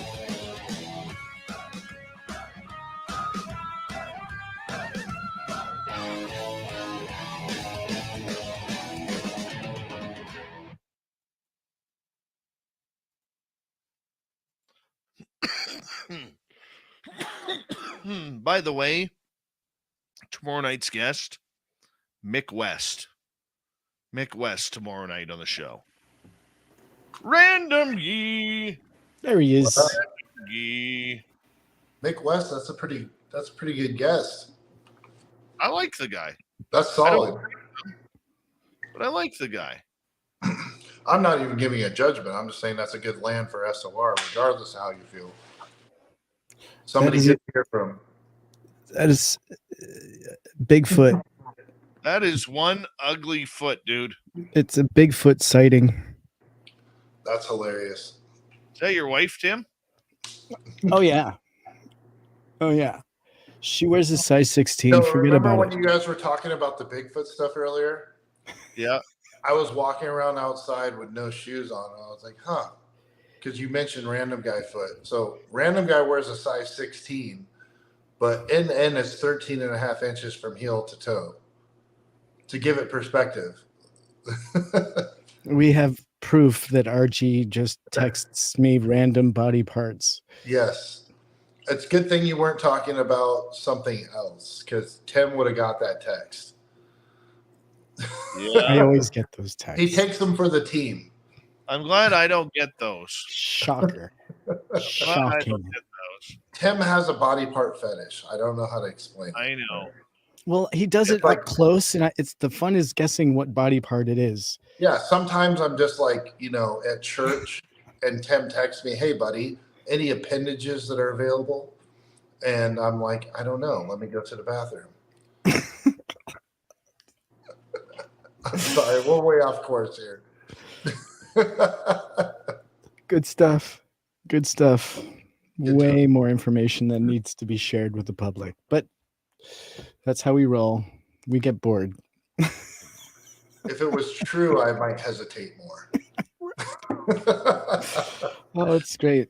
This is what we call a fluff piece. Gross. Yeah, I've seen the pictures. Super fluffy. Exactly. Oh, anyways. Random guy, I'm curious your opinion of people ripping into David Grush regarding. I know it's a sensitive topic, but it is Not something me. that people in the community are talking about. No, I And you're get Air it. Force too. I know this is not going to be a surprise to you, but it's a double-edged sword. So I think David Grush, the question is accountability, his story, his motivation. That's fine. I think this is unfortunately devolved into a conversation about stuff that has nothing to do with it. And I don't mean, I think some people have gone way off the deep end with it. So it's like, oh, what is this physical mannerisms? And then some people are like, oh, he has autism or whatever, it is. And to me, it's like, dude, look at the dude's resume. Look what this guy's accomplished. Where the guy's about as disabled as Elon Musk, right? Like probably smarter than all three of us. So to me, it's like, you guys are just out of stuff to talk about. But the other side of that is the virtue signalers that want to be offended on his behalf. Like that stuff's also annoying. This is all nothing burgers regardless. Like you can't read a dude's body language to that degree. I read a person's actions. And I've been out front about this mostly with Marquise when I've come on with him lately. And the fact of the matter is, I don't mind that the guy gets paid because he's fried from ever getting a regular job again, right? So you got to get money for your family, and he'll get it. My thing was like, dude, you got to wait just a little bit and get through this hurdle and do the official thing first. Make sure everything you're going to say, everything you're going to testify, everything that's on the record, everything that's IG, get it all done first. Then go live on History Channel and Weaponized and whatever else is going to pay you. Go get your money. Take care of your family. Because I would do the same thing. But the problem is if he does that first before, then regardless, he's going to be questioning his authenticity, what his motivation was versus money versus true, altruism or whatever, actual whistleblowing versus, hey, I sucked at doing real estate when I retired, so I should find a way to get paid. And I'm kind of joking and meaning it that way, but like that's a reality, right? Like we all got families, we got to pay bills. And it would really suck if the guy is telling the truth and it gets squandered away because people are questioning his motivation. So I don't know how this squares out. I just think we let it play out. And the people that are jumping in to fight over his disability or non-disability or his mannerisms are all equally guilty of basically creating content around something that doesn't concern them. That's my opinion. Yeah. I mean, Weaponized is a great, podcast to bring up. I know Whitley Strieber's on there tonight, and they're talking about, who is visiting us. And I love that because finally that's the topic that we're getting to. Grush coming forward was all about the bodies and the craft, but we haven't even started talking about that really. I still feel like we're still getting over the fact of who it was that was delivering the information. Like, let's just talk about the information for a moment. And the fact is, I don't feel like we've even admitted that he even said that there were bodies involved. Like, let's talk about that for a moment. The pilots, right? Right. And so, Yeah. RG, please, what do you think and interpret pilots for us? Well, I think if it was this sucks, man, because I live in a duality of my reality, and unfortunately, because of my past and my life, I have I know that reality, and it's not questionable. I know it's real, and now I have this new life in retirement of being exposed to some pretty incredibly persuasive arguments, stories, things that I had no idea were some people's reality. Now, the jury is out on a lot of it. But when you talk about something and you take it to the degree of pilots, that's beyond. I've said on the show before, I believe the government has something tangible, whether it's craft, whether it's evidence, whether it's a measurement, I don't know what that is, but I believe we do have something. I've maintained I don't think they know what it is. Some are arguing, yeah, there's my lab and people are connected and the government's made deals and they can take people. I don't buy into that. I'm not saying it's not true because, again, I'm one guy with one experience. Like you, Dave. Right. Exactly, right? But in my reality, I'm not going to go 100%, you have to show me, but I am going to go like 99%, you have to show me.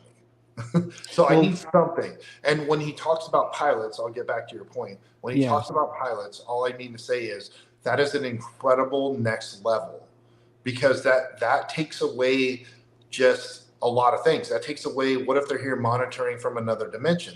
What if they're here in a different spectrum of light? What if they're here and all these other capacities that are monitoring and observing? That puts it, there is tangible biological beings here on Earth. And that's a whole nother level to this. And a lot of people don't realize it, but that is an incredibly next level. Because if you follow any level, even science fiction, the ability to view versus the ability to interact is incredibly different on any timeline. And so that is a next level to me. And that does require more evidence. And that is, wow, big deal.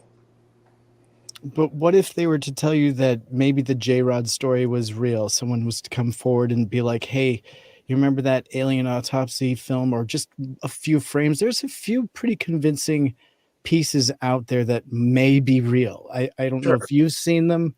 Some stuff, yeah, speculative. There's a couple that potentially could be real. Who knows? It's pretty old. I know some of the stuff that I've seen that I'm a little unsure on. It looks, it's older stuff. And I don't think it was even shot in this country.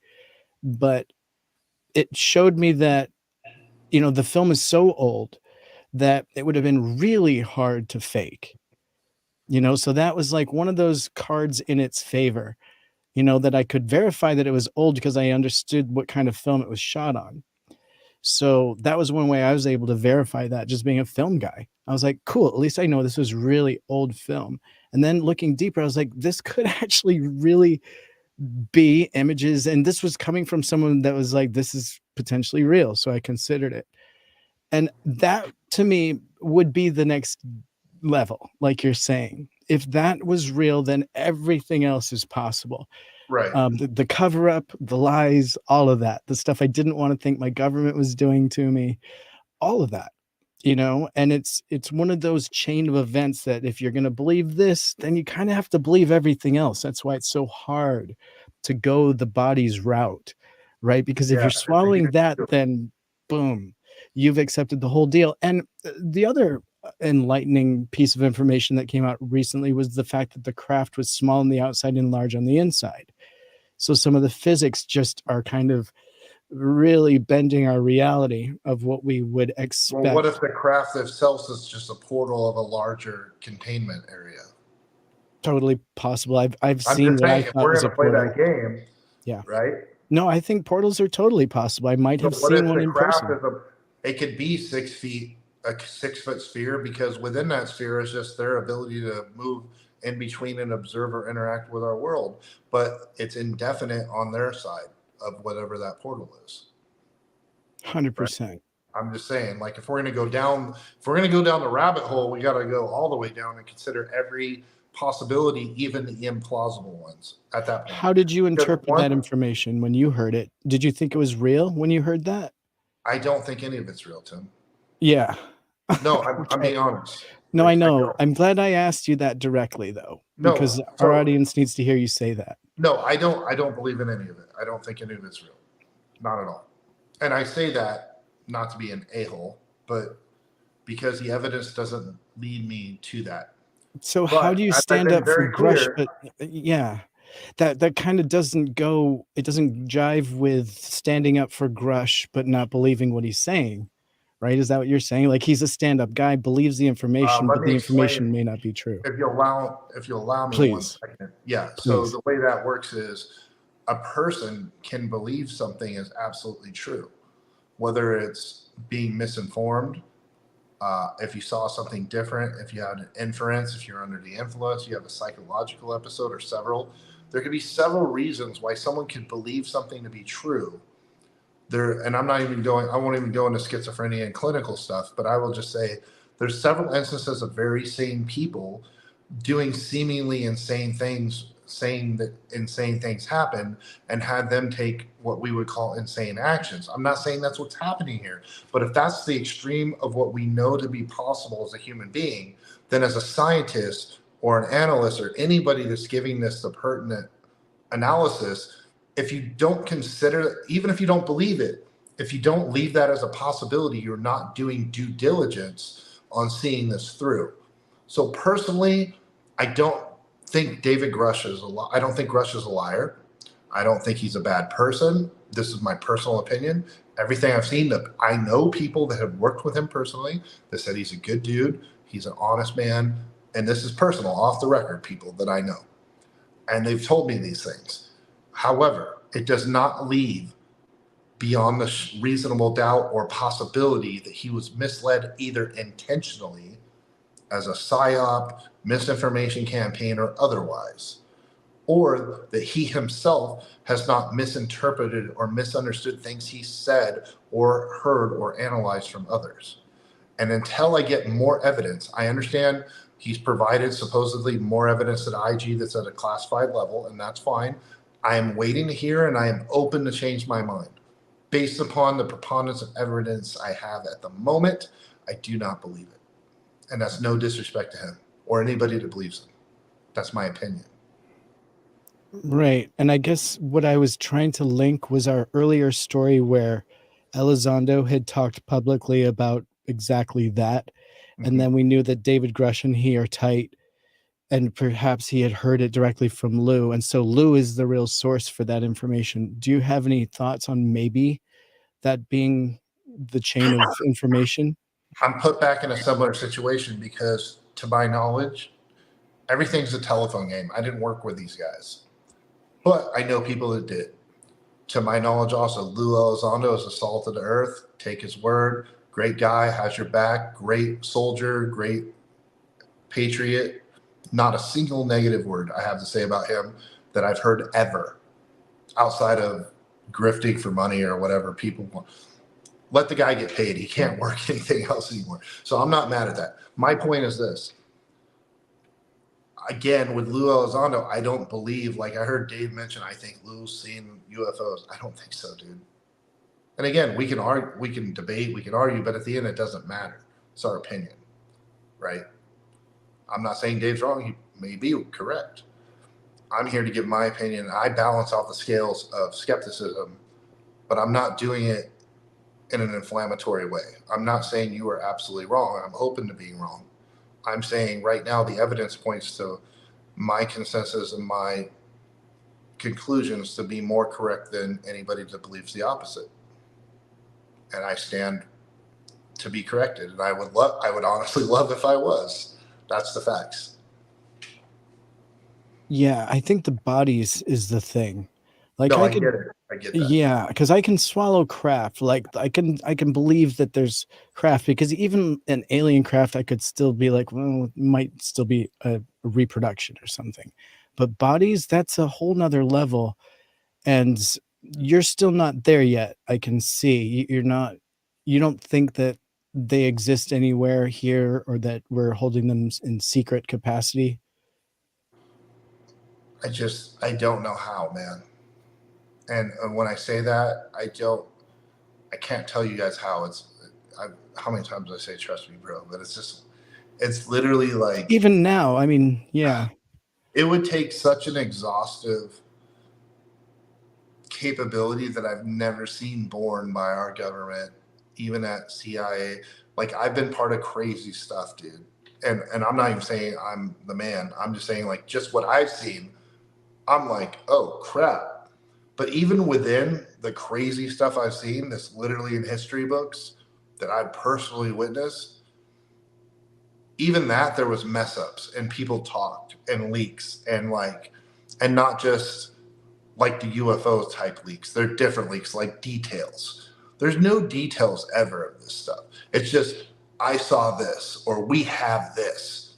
No dates, no times, no coordinates, no, like, you know what I mean? Like, when it comes to specifics, if it's a mission, like, let's say we took out some Taliban leader, hypothetically, because this happened a lot actually, but without being specific, we know that it was never told to the American public, we took this guy out at this time, this one. Yeah, it might make the news, this guy's car blew up or whatever, but there was no specifics, and everybody's kind of took the word for it. But a lot of things went wrong in a lot of those missions, and those were at the top level of Delta, CIA, etc.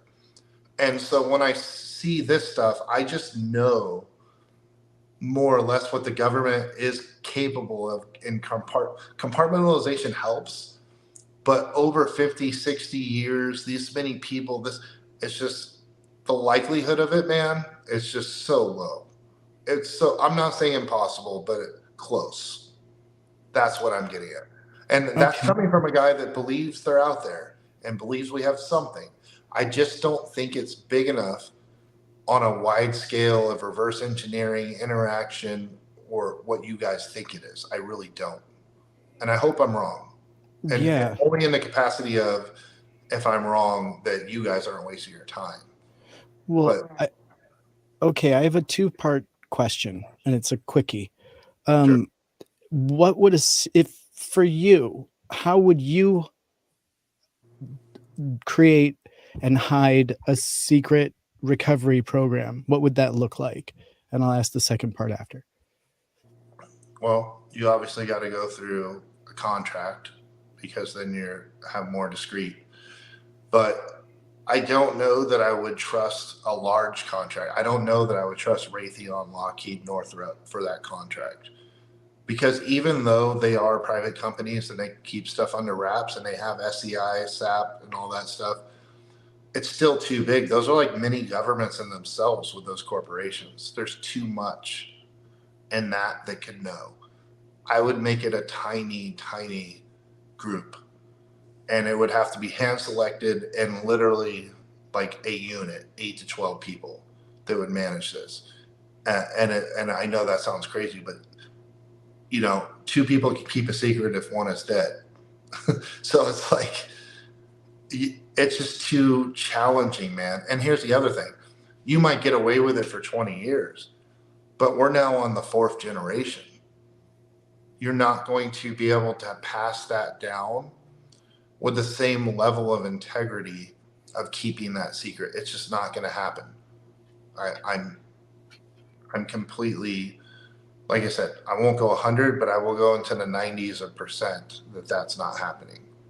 So I think whatever it is that we do have or have had or collect along the way gets collated into a single thing that gets buried, whether it's a location, a hangar, underground, whatever it is. I think everything entirely is in one place, and that place is not on a map. It's not a base. It's not named, and it's not known. That's how I would go about it. And that's the only way that it's been able to survive the scrutiny for this long. Yeah, there's lots of secret programs, things that may be related, even potentially to UAP, UFO, alien stuff. But the actual goods are not going to be on the radar or any place you've ever heard of. That's how you do it. In the private sector is what you're saying. Correct. Can I don't know if I apologize. I actually had to take my daytime job, a call there. But I wanted to ask you in regards to the fact that he was the first one to mention, random guy, about pilots. Right. Did he overstep his boundary with that? No, I mean, he's all in. So if that's what he believes based on what he's heard and what he's read, then sure, he's already all in. He's facing near treasonous charges if he missteps right now, period, just for speaking about things. Now, what's going to be important here that unfortunately none of us will ever know is the testimony he gave the IG. It's not what he's saying with Ross Coulthart or any of these guys. I mean, I don't think he's an idiot. He's definitely consulted attorneys, so like he's not going to slip up there. Where he's going to find himself in trouble is two places. One, if he says something to the IG that nefariously could get him killed, like who knows, right? Like if you want to go full conspiracy with it, like on that level, something where he stepped out of line and spoke about a SAP or program that wasn't related to the whistleblowing, but actually oversteps an active DOD program that is viable and valid, he will still be in trouble. And then the second part of that is what happens if nothing comes of all this on a personal, social level to him. So it's kind of like if you're going to say there's UFOs and you're going to say there's a hidden UFO program and you believe in it to your core where you're willing to go to prison, and you've also heard there's pilots, bodies, aliens, you might as well go all in, because if you mess up, you misstep, you're either going to be in jail, dead, or scrutinized the rest of your life. You're going to have to disappear to Thailand and Koh Samui or something, like if it goes bad for you. I'm just saying that's the way it is. That's what's at stake for this man right now.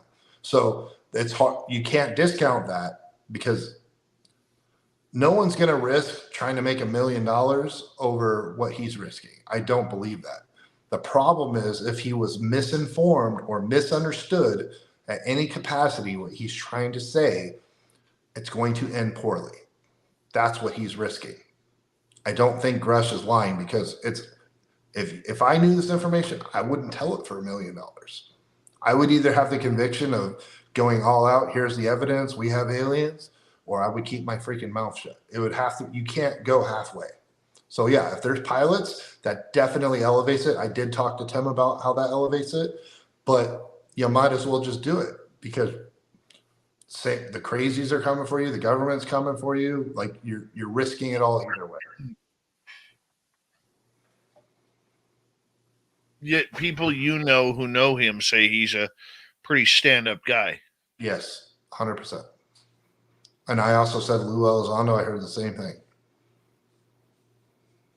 People that work currently in the government have told me this recently in the last 2 months or so. So again, it's a telephone game. It's a trust me, bro, but I'm not going to lie to you guys. I don't care. I don't have a horse in this race. I don't make content. This is not me.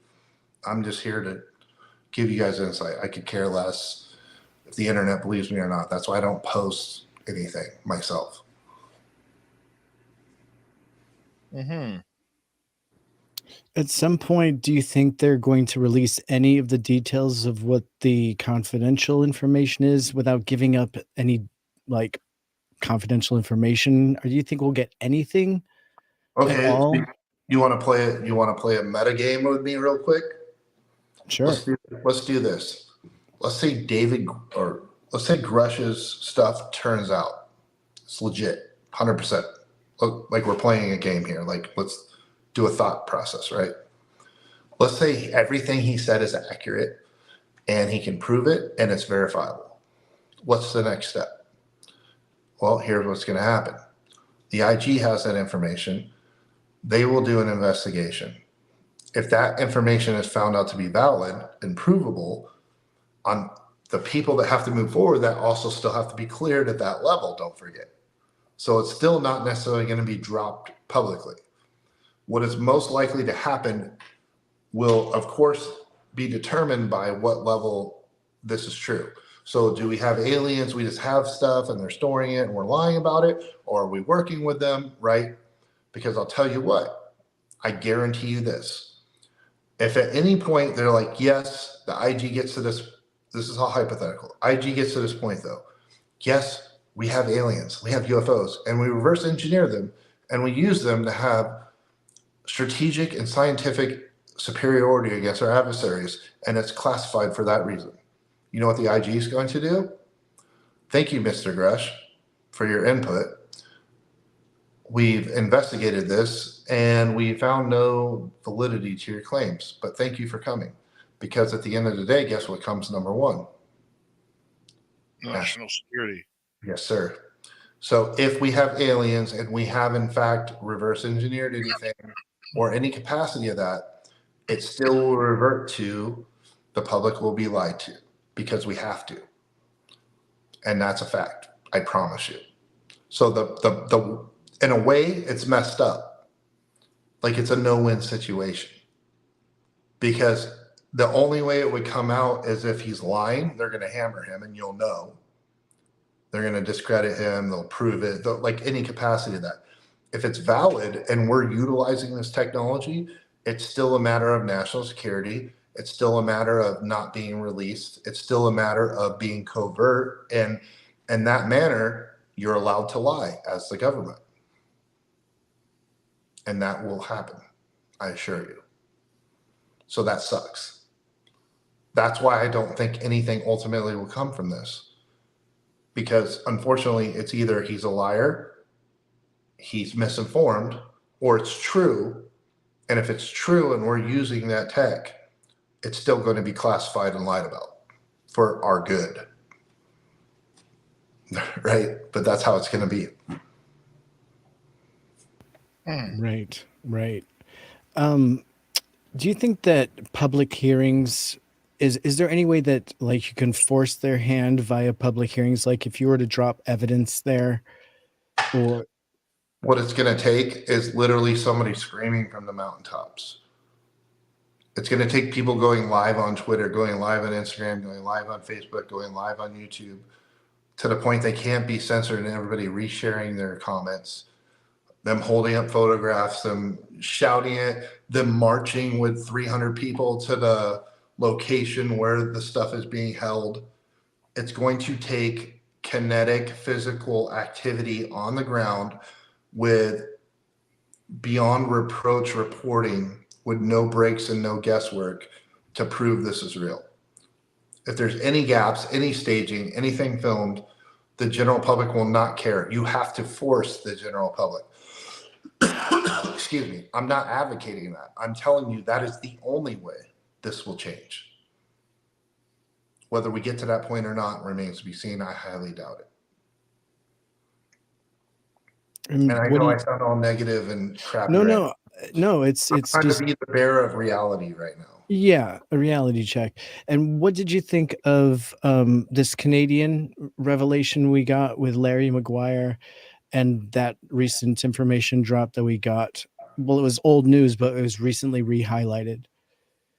Are you familiar? How about stuff like a month ago?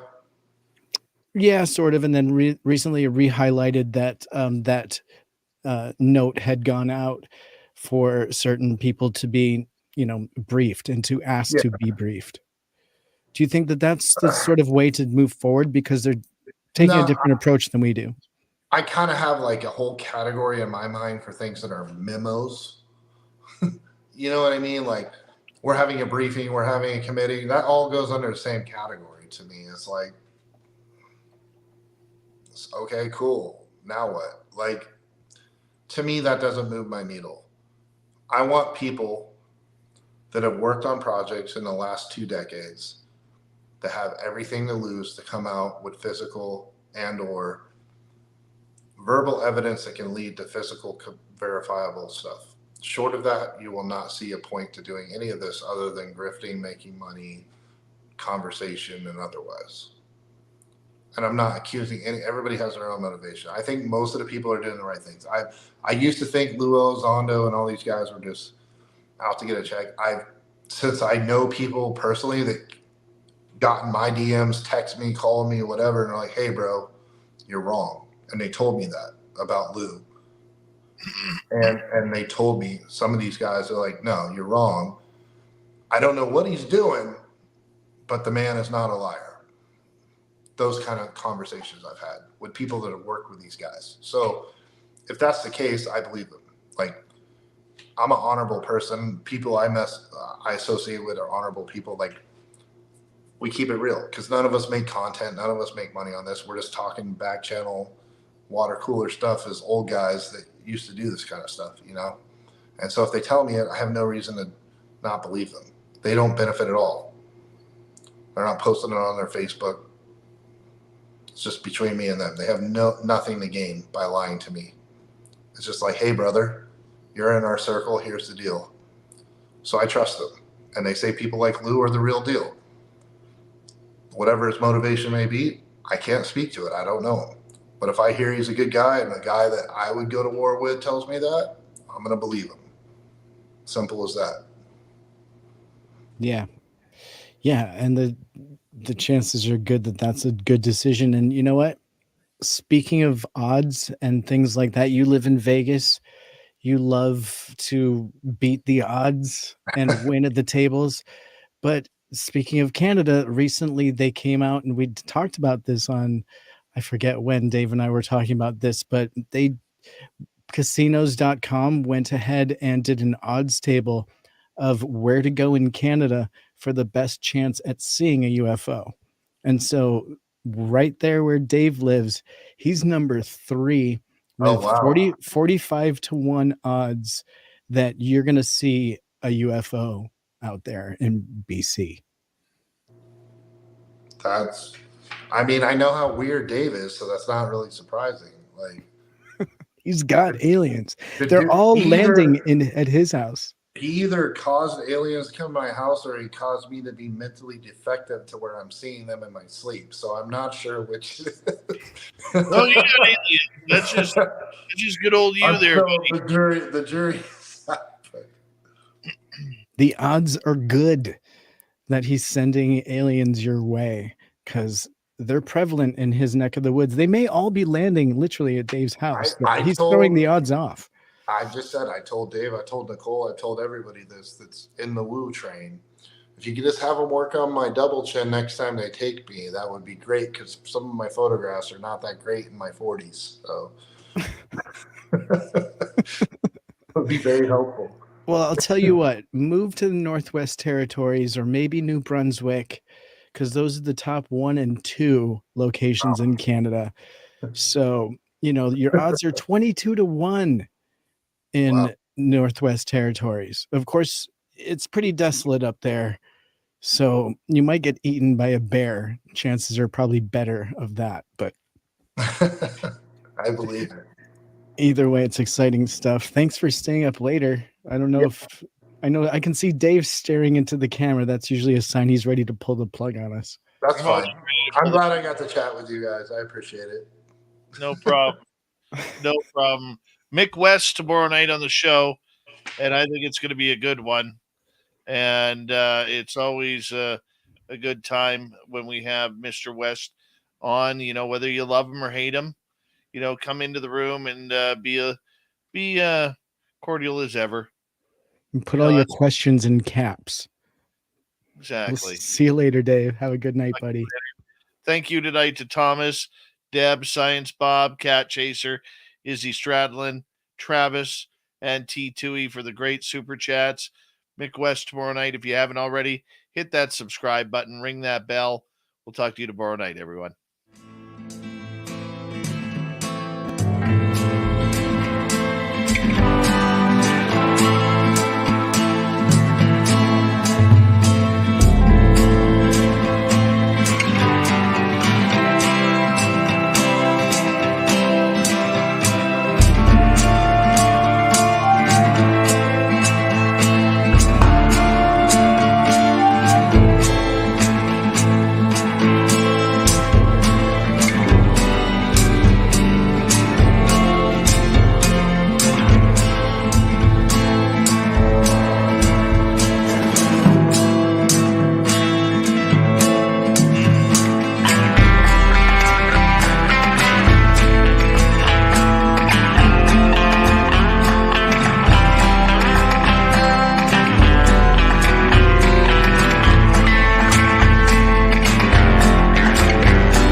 Stay healthy, my friend. You too. If you need bail money, give me a call. Always, Dad.